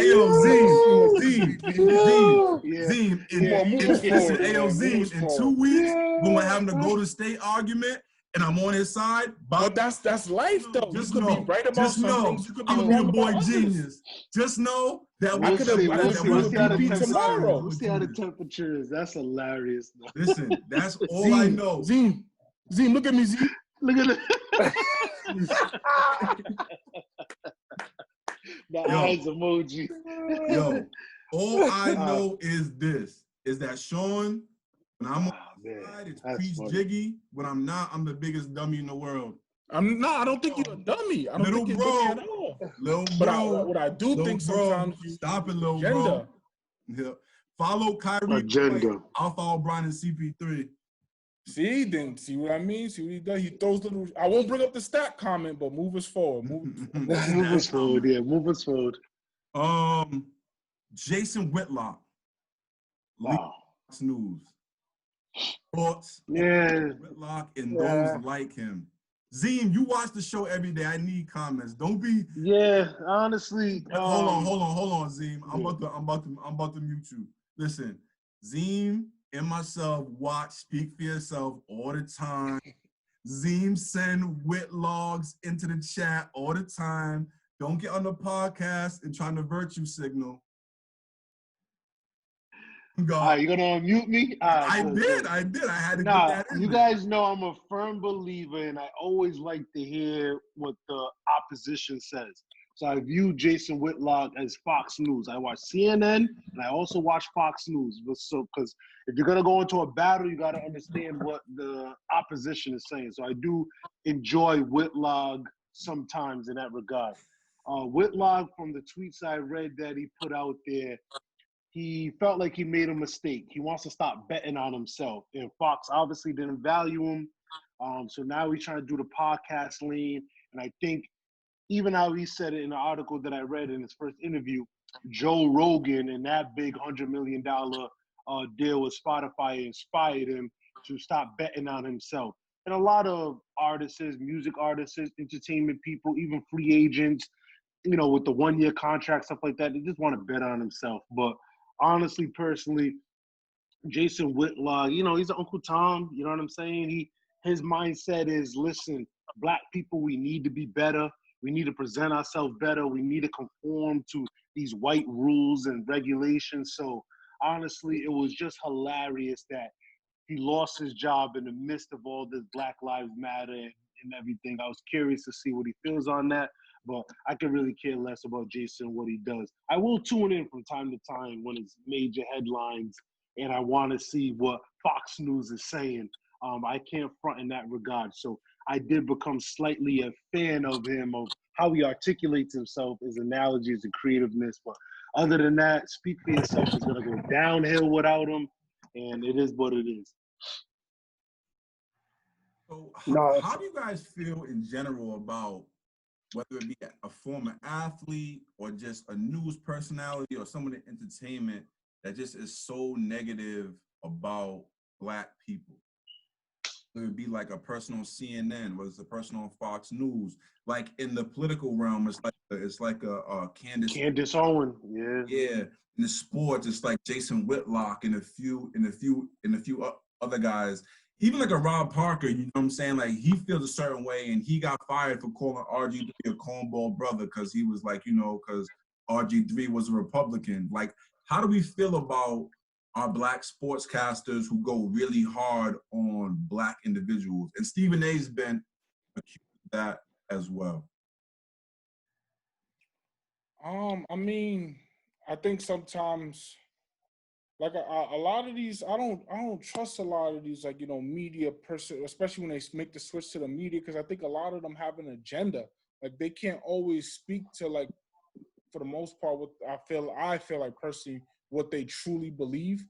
I think they say things that's what we call shock value, that's gonna get the ratings, or like, they know if they say this about this specific person, they might upset someone. So I don't think I'm the best person for this topic. I like to listen into certain things and read certain things just so I'm informed and in the loop and make my own decision. But I've never been a person that's like, say, okay, I got to catch this episode I got to watch First Take every day. I'll watch it when I feel like it's something that's like when Carmelo was on First Take, I tuned in, or like today tuned in. So it's just like, it's real. I'm not like a avid listener like that. yeah, no, I kind of piggyback off of that. I used to watch Whitlock, kind of like what Zim said, to kind of hear like the adversarial response to certain things going on in the news. And I think those kind of conversations, or those kind of people's truths kind of spark conversations with us. So I think I don't want to say it's good to throw that dialogue out, but at the same time, I think it is healthy, because you got to have a evil to everybody. So I feel like just having that kind of side, I never really agree with Whitlock. I feel like, again, he does bring down a lot of our Black athletes and a lot of our community. But I think Whitlock lost his color when he became rich. So I think he's talking more to like the upper middle class, or the higher class economic status people, rather than the Black community. And I think that's something that he kind of lost in transition. And I think it was definitely a calculated move by Fox, who picked him up. But I think it's just ironic that, again, at this time, in his opinion, that Fox dropped him. So that's an interesting story, but don't really care about Whitlock. Probably won't listen to his podcast. I actually like Wiley, so shout out to Speak for Yourself. I wish Marcellus Wiley a lot of success. Hopefully he can move on and bring ratings to that show. Yeah, they brought in Emmanuel Acho to replace him. I think that they're just trying to position themselves as like a football show now, just on Speak for Yourself. But I always found Jason Whitlock very interesting, because obviously you guys know this, but I follow everything. So ESPN used to have a page 2. It was like the first time, how you have like a Grantland, you have Undefeated, you have all these other things. It's the first time that they ever like have like an offshoot page. Like Bill Simmons was on there, Whitlock was on there. Like that's where they all got their big starts on. I think Jason Whitlock is super talented, but he's just using it all in the wrong way, man. Like, to have that kind of talent, and just the way that he talked about Cam Newton. He tried to say that Dak wasn't good enough. And and I mean, I can go on and on and on and on.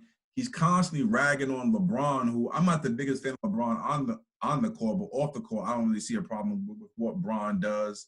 And he was the first person to really jump on LeVar Ball like hard. Before LeVar started going crazy, he was just on him from the jump. And he's always preaching that we need more of the Black family structure. So I never really got that. But I thought it was interesting that me and Zine saw a video that Candace Owens posted about George Floyd. And whenever a Black person does something, it's like she's always the first person that we think of. And it's just crazy how sometimes we do let celebrities or news people just like live in our head. Like how Doc's a Warriors fan. I know that if the Warriors beat the Lakers, I'm not going to hear the end of it. Even as the game is going on, like I already know, like, oh my God, I'm getting an LOL text. I'm getting a high text.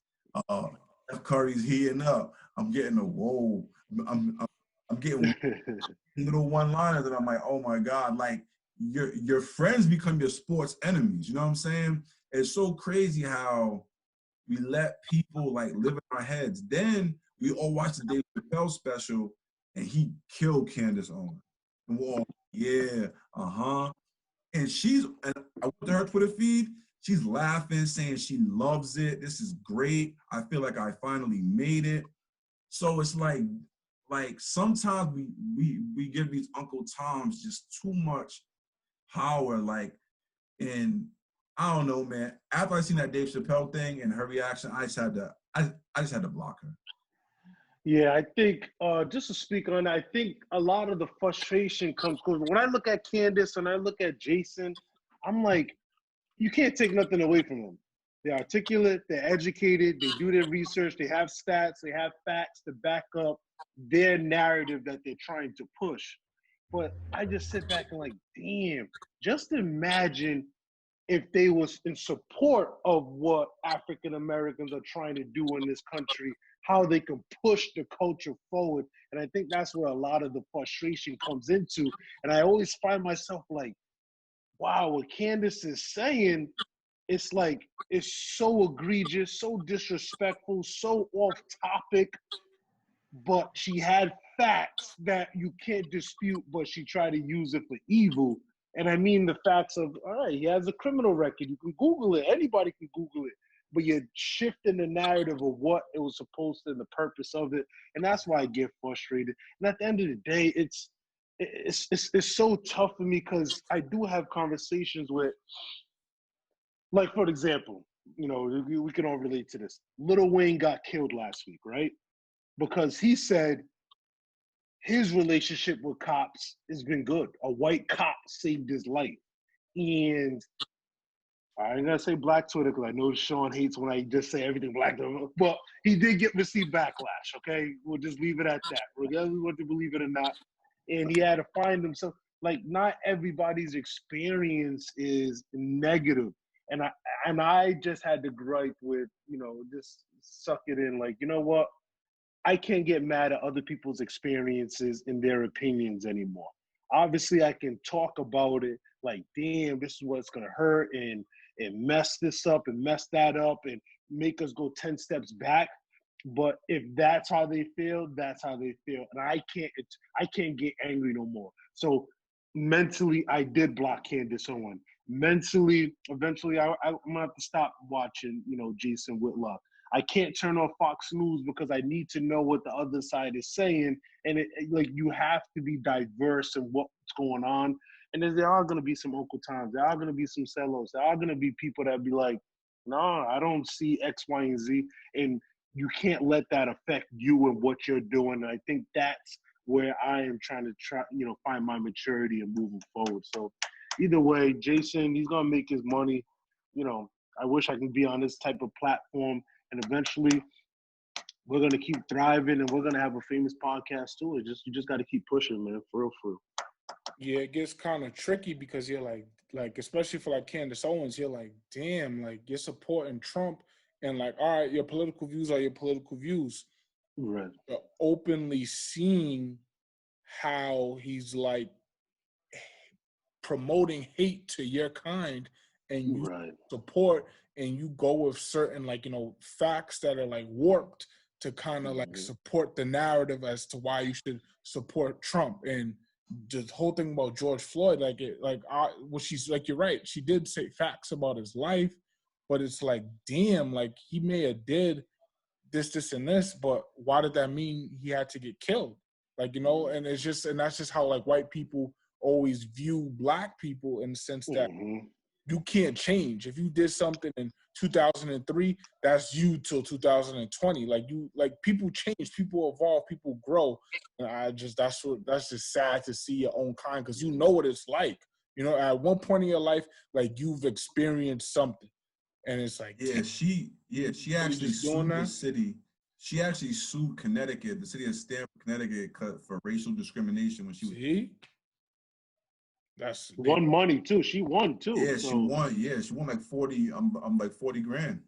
Yeah, there so you it's go. you know, See, and it's unfortunate. It's unfortunate, and I want to get to our last topic. I know we're almost running out of time, because I really this whole canceling stuff. You know what I mean? Like that's something that let's cue that up and keep it Zim, more. are you all right? So over the past however many years, you know, there's been cancel culture going on via the internet, via social media.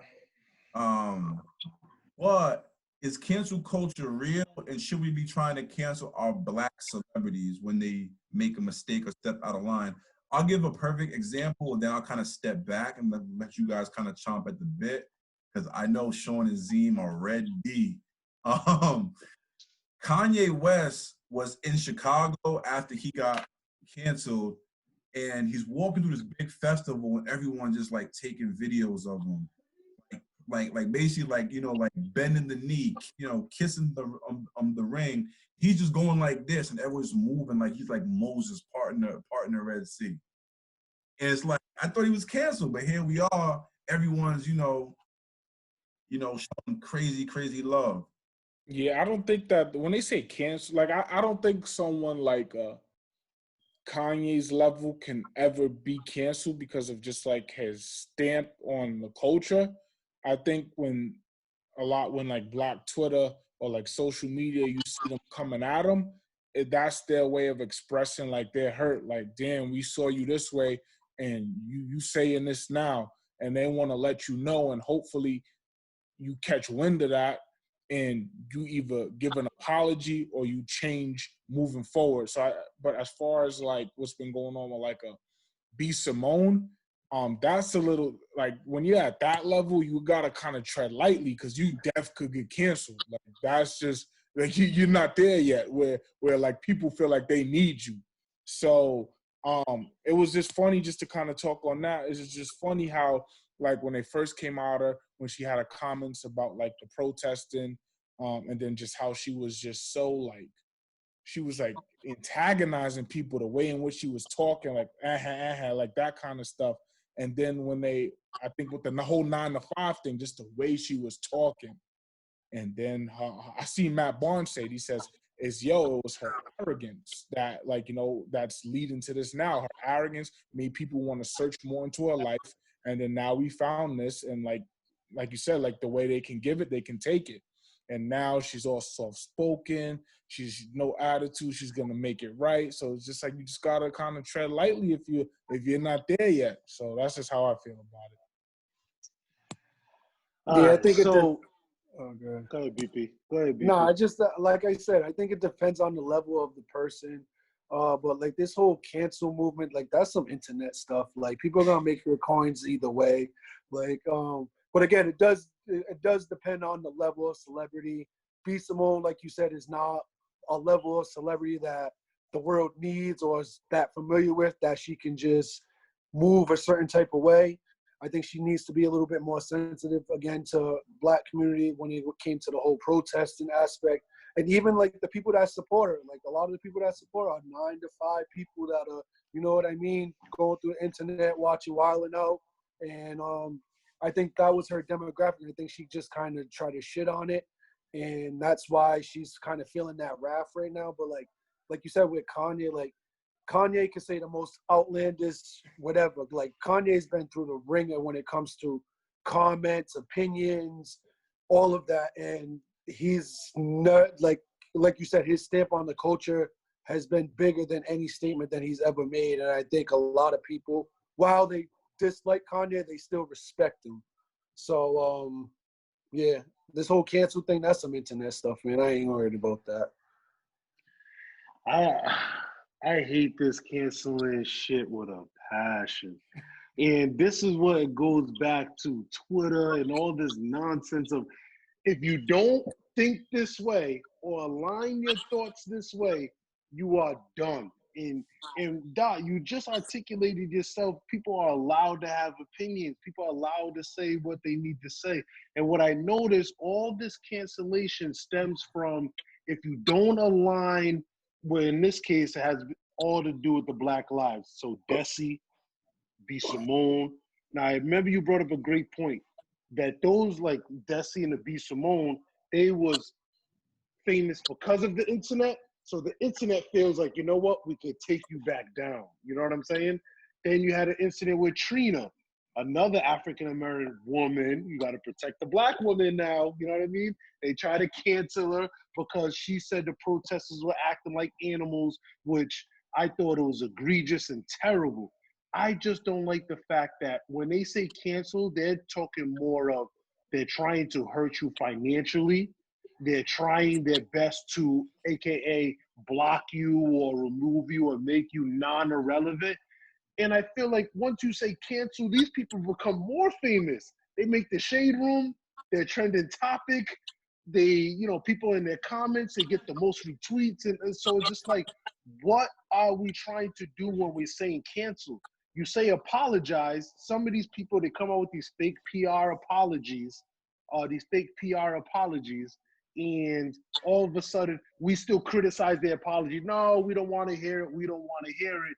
So it's just like, we're giving too much power to the fans of what we're trying to do, I'd rather somebody sit these people down and educate them on what's happening. No, you're wrong because of this.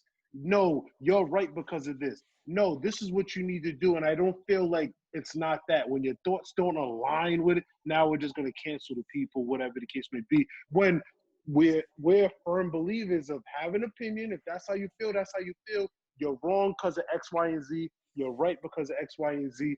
What's all this canceling? Why can't we wrap our arms around them and educate them and teach them rather than try to attack and ridicule? And that's what I just hate about that canceling culture. So Zim, I'll take it to Trina, for instance. So we listened to the radio show, and I feel like Trick Daddy was trying to teach her, but she just wasn't trying to hear it. She even went as far as to say, as cops don't bother me, I always got my registration. Like in the sense of like, if you're legit, the cops won't bother you. So yes, Kanye's I admit, I agree with Bobby 110%. Like Kanye could say the craziest thing. He's just cemented. Like he has a product that people are always just gonna buy and kind of feel like they need. Trina is a little different because of the sense that even though the internet and Instagram, she seems so much more famous, she's still at a point where she can't, you have to be smarter to kind of make certain statements that are insensitive towards a culture, because that's the people who are keeping you afloat, who are buying your product. So when you say cancel somebody, the same way we say, if you're not with us, you're against us. So the same way we say, like, all right, if we went to Saks Fifth Avenue and they made a racist comment, or Gucci, we say, all right, blacks aren't going to spend that Gucci no more. All right, so if you're a black person and you want to offend other black people, we're not going to spend with you anymore. We're not going to support you. So that's going to hurt you financially. So that's kind of what I feel like the whole thing is. And I hear what you're saying. I'm just more of like, no, just gonna throw them to the wolves. Like, what, you want white people to accept them now, or Hispanics. Like, no, we have to keep our culture intact, especially with the people. If they made a mistake, like I felt bad for Desi. He said something inappropriate. He wasn't informed.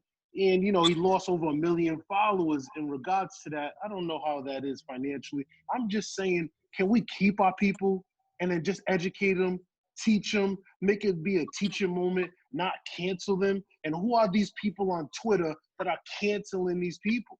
Like, It's And you know why not what I'm is just saying? 6ix9ine Twitter, not Z. canceled? What? It's Why not 6ix9ine just not Twitter. canceled? Why is who? Wait. Why 6ix9ine not canceled? 6ix9ine is Yeah, not like, canceled because he got Sir Lucian Grange behind him, who runs. oh No, my 6ix9ine goodness. has not said anything in sense, because I'm About noticing black people, yeah. yeah, about black people. You get canceled if you say anything against anything black cause. Does that make sense, Josh? What I'm So, saying? Like, have you noticed Well, this trend? That's the narrative behind it? If I may be mistaken, but that's what I've been I don't, seeing. Like, it's Zim. I think that what you're not understanding is like the cancel, maybe just like the phrase bothers you, but That's some internet shit. if I see if I see that an artist that I thought was dope or I thought was hot, and I was like you know, some artists you want to just hear, and some artists you really identify with their message or their life story or their background, and then they go and say something stupid, and you're like, man, like you're kind of not what I thought you were. And there are some people who are vocal about it, and there are some people who are like, eh, I'm gonna just boycott you quietly. You know what I'm saying? Like, there's been lots of times where people do or say something stupid and they kind of like fall off because people are like, yo, I'm not supporting that. You know what I mean? Like, I just think that look at an artist like Nicki Minaj, right? So Nicki Minaj is so ingrained and entrenched in this, like trying to use her internet following to harm other people and to make her look great. But what that's done is the larger society sees how she behaves and they're just turned off by her behavior. Her talent hasn't changed. Her music is still good, but she's not going to come out and do 500,000 first week like she used to at the height because people are just turned off by her. 50 Cent, another example. Until 50 kind of rehabilitated himself with like this whole TV thing, his record sales went from like 1.1 in the first week, 1.1 million, to now you fighting with Rick Ross trying to get to 150, 160 first week. and do you think People it was got because of the relationship with his son, like that? That's nah, what you think? because people just got burnt out by his personality, beefing with everyone, always in a issue, always talking about somebody. So it's like sometimes people just get turned off to you as a person. And B Simone is like, yo, I'm like, yo, I manifested this. I seen it coming, and I worked hard, and I slept in my car, and I did this, and I did that. Then now that you're making a lot of money, you want to shit on people who are like out protesting. Why you protesting? Why you losing? Like, ugh. Like, so it's very important for people who are celebrities or famous or making a lot of money from Black people to be able to kind of support them, because it starts to feel like, oh, like I don't want to deal with you animals anymore. Kind of like how Trina came off. I think Whitlock. yeah, really. I think for an example, right? The Doja Cat situation, and when we wanted to cancel her, I understand that more because she's basically saying, I'm not Black. I'm ashamed to be Black. 4C hair and all this stuff like that. And, you know, entertaining those, I was going to say, I don't know if they're all white supremacists, but whatever, that situation. That's understandable. But my only thing is, it's like, when I hear the word cancel, it's basically like the fans are trying to humble you or make sure that you know that we built you up, we can tear you down. So you better say what we need you to say and how to say it and what to say and what to tweet. You know what I'm saying? Sean, I see you making a face. So I don't like, does that make sense? Yeah. I don't want to, like, I get what you're saying. I think that canceling doesn't just happen on Twitter. You know what I'm saying? So, and I get what you mean, like that. No, because when you say, it's always they extreme. coming at Twitter's, Meek Mill, yeah. coming at No, the you're right. I'm comments saying is you're too- right. You're right. Twitter's always like the extreme level. Like so you're right about that. But it's not more so of we want you to say what we want you to say, and you're supposed to think how we think. What they're doing is we don't want you to shit on us. If you're shit, like that was for Trina to say that, it was very insensitive. And it's yeah, it was. It's not, and the best way to kind of cancel Trina is to not support her. Like you can't, like if you say something I don't like, if Meek Mill today said, fuck Nigerians, all Nigerians go to hell, you're gonna never support Meek again. So he lost a fan. So if you say something that hurt a large group of people, they canceling you by basically saying, all right, I'm not gonna stream your music anymore. I'm not gonna buy your product. I'm not gonna watch your show. So I think that's, but, and to your point, there are some like extreme people, like Desi, for instance. Like Desi, I don't think there was any ill will. He just wasn't quite informed. Like that was his opinion, but he didn't make an informed opinion. So they got all over him. But I genuinely don't believe that, like, you know, he was trying to like be malicious in his intent. I say B. Simone's being malicious because she made all her comments. She was aware of what people were saying to her, what the issues were as to why like we feel hurt. And then she tried to go on and antagonize them. But now when stuff is starting to hurt her, it came out that, like, you know, she plagiarized and there's probably a lawsuit. Now her tune and her tone is different. So you kind of see how it's like, you know. But I agree with you. Like certain situations where they say cancel, it's like, damn, can you at least think how he or she think? Right. I get you with that. Yeah. Or like, please, you know, someone teach him, get him a book or something to that effect. I don't know. But how do you reach to a star sometimes without tweeting or commenting? True. But I think sometimes it's like you gotta just like know when to hold them and know when to fold them. Like Desi, I always say like he was kind of like, all right, guys, like, hey, I made a mistake. I'm sorry. I'm trying to be better. All right, cool. If you don't want to support him, don't. If you feel like, all right, cool, he made a mistake, cool. But it's just like there was an actor, I think his name was like Shameik Moore. He said something about like Rosa Parks could have gotten like a taxi cab or something like that. And he wouldn't come off that statement. And he kept going and going and going and arguing with people. You do an Instagram live saying this is what I really meant. And it's like, hey, guy, like I think you should just say, hey, I made a mistake. I'm really sorry. My bad. And like the thing is, like, Black people are very forgiving people, and they'll always take you back unless you're like R. Like Chris Brown mauled Rihanna, and we love Chris Brown. Like Snoop murdered another Black man, and he blew up even more. Like I can give you like cases throughout history of like entertainment. Like, yo, O.J. Simpson wanted nothing to do with the Black community. He was so happy to be the only Black person in Brentwood. Once he allegedly murdered them two people, he was in kente cloths at church. Like, it was That's funny.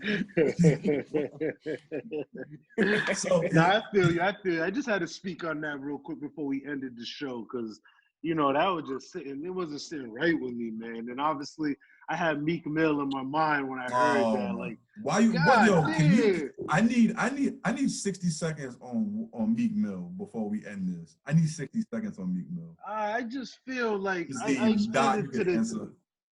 Yeah, no, I explained it in the chat the other day, and I appreciate Dot recognized my unbiasedness when I had that.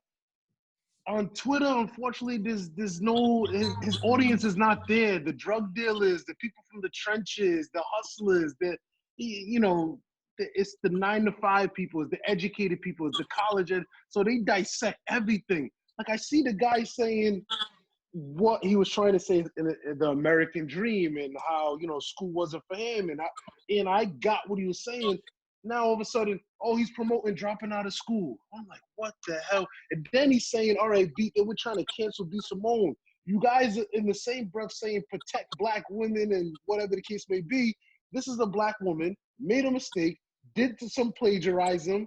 She tried to make some coins. Now let's cancel her. It's like, what do you want? Like, it's just it's a wave, and I'm with BP, man. I'm deleting Twitter. Don't send me It's no Twitter internet links, stuff, no man. nothing, man.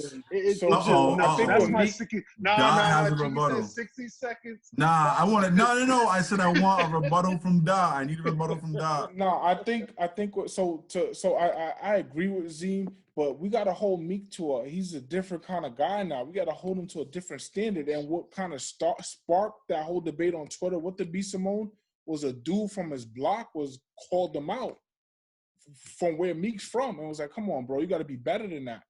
Like, what are you saying?" And what kind of hurt Meek, Zim, is the dude went and said he made all that statements just to say this, B.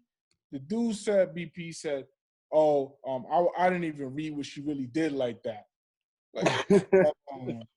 Like, you can't say that. Come on. Yeah, but you kept it real. You really didn't research it. You just seen Black Twitter again.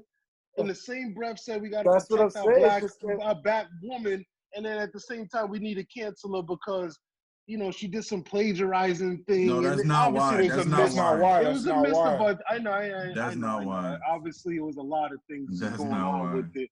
But it's just like, come on, what are we doing here? Yo, like Dot says, we need to make sure that Rock Nation has 24-hour control of Meek Mill's Twitter, yeah.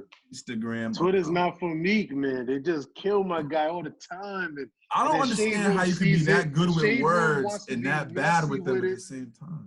Yeah, I don't get it. Like, I was saying the same thing. I was like, yo, like, when this dude raps, like, the things he's put, like, even Lil Baby, like, it must be something when they rap, they go into a different mode, because when Lil Baby Ways interview, or when he's rapping, shit, what did he just say? Like, that shit, crazy. I don't get it, but I don't know. Listen, man, some people aren't men of many talents. Meek Mill, I mean, I like what he's doing. Zim, I've been showing your guy love since he got out of jail, linking up with you and Craft. I've been showing him, but Meg Thee Stallion gave the same message in such a better way. She gave that thing. She gave the message in such a better way. Like, hey, like, I know school's not for everybody, but hey, we all need to get educated as best we can. Blah, blah, blah. And now it's, oh yes, Meg. Like, yes, Meg. Meek just can't get right, man. It can't, man. It's Thank God Drake took him back, because if he didn't. Here we go. Boy. Here we go. Listen, great podcast, man. This will go up. We're recording this on Monday. We're going to do some editing. This will go up on Wednesday morning, 8 a.m. Can't wait. Fellas, be cool how y'all be cool. Thanks for listening, guys. All right, man. Appreciate you. See you easy.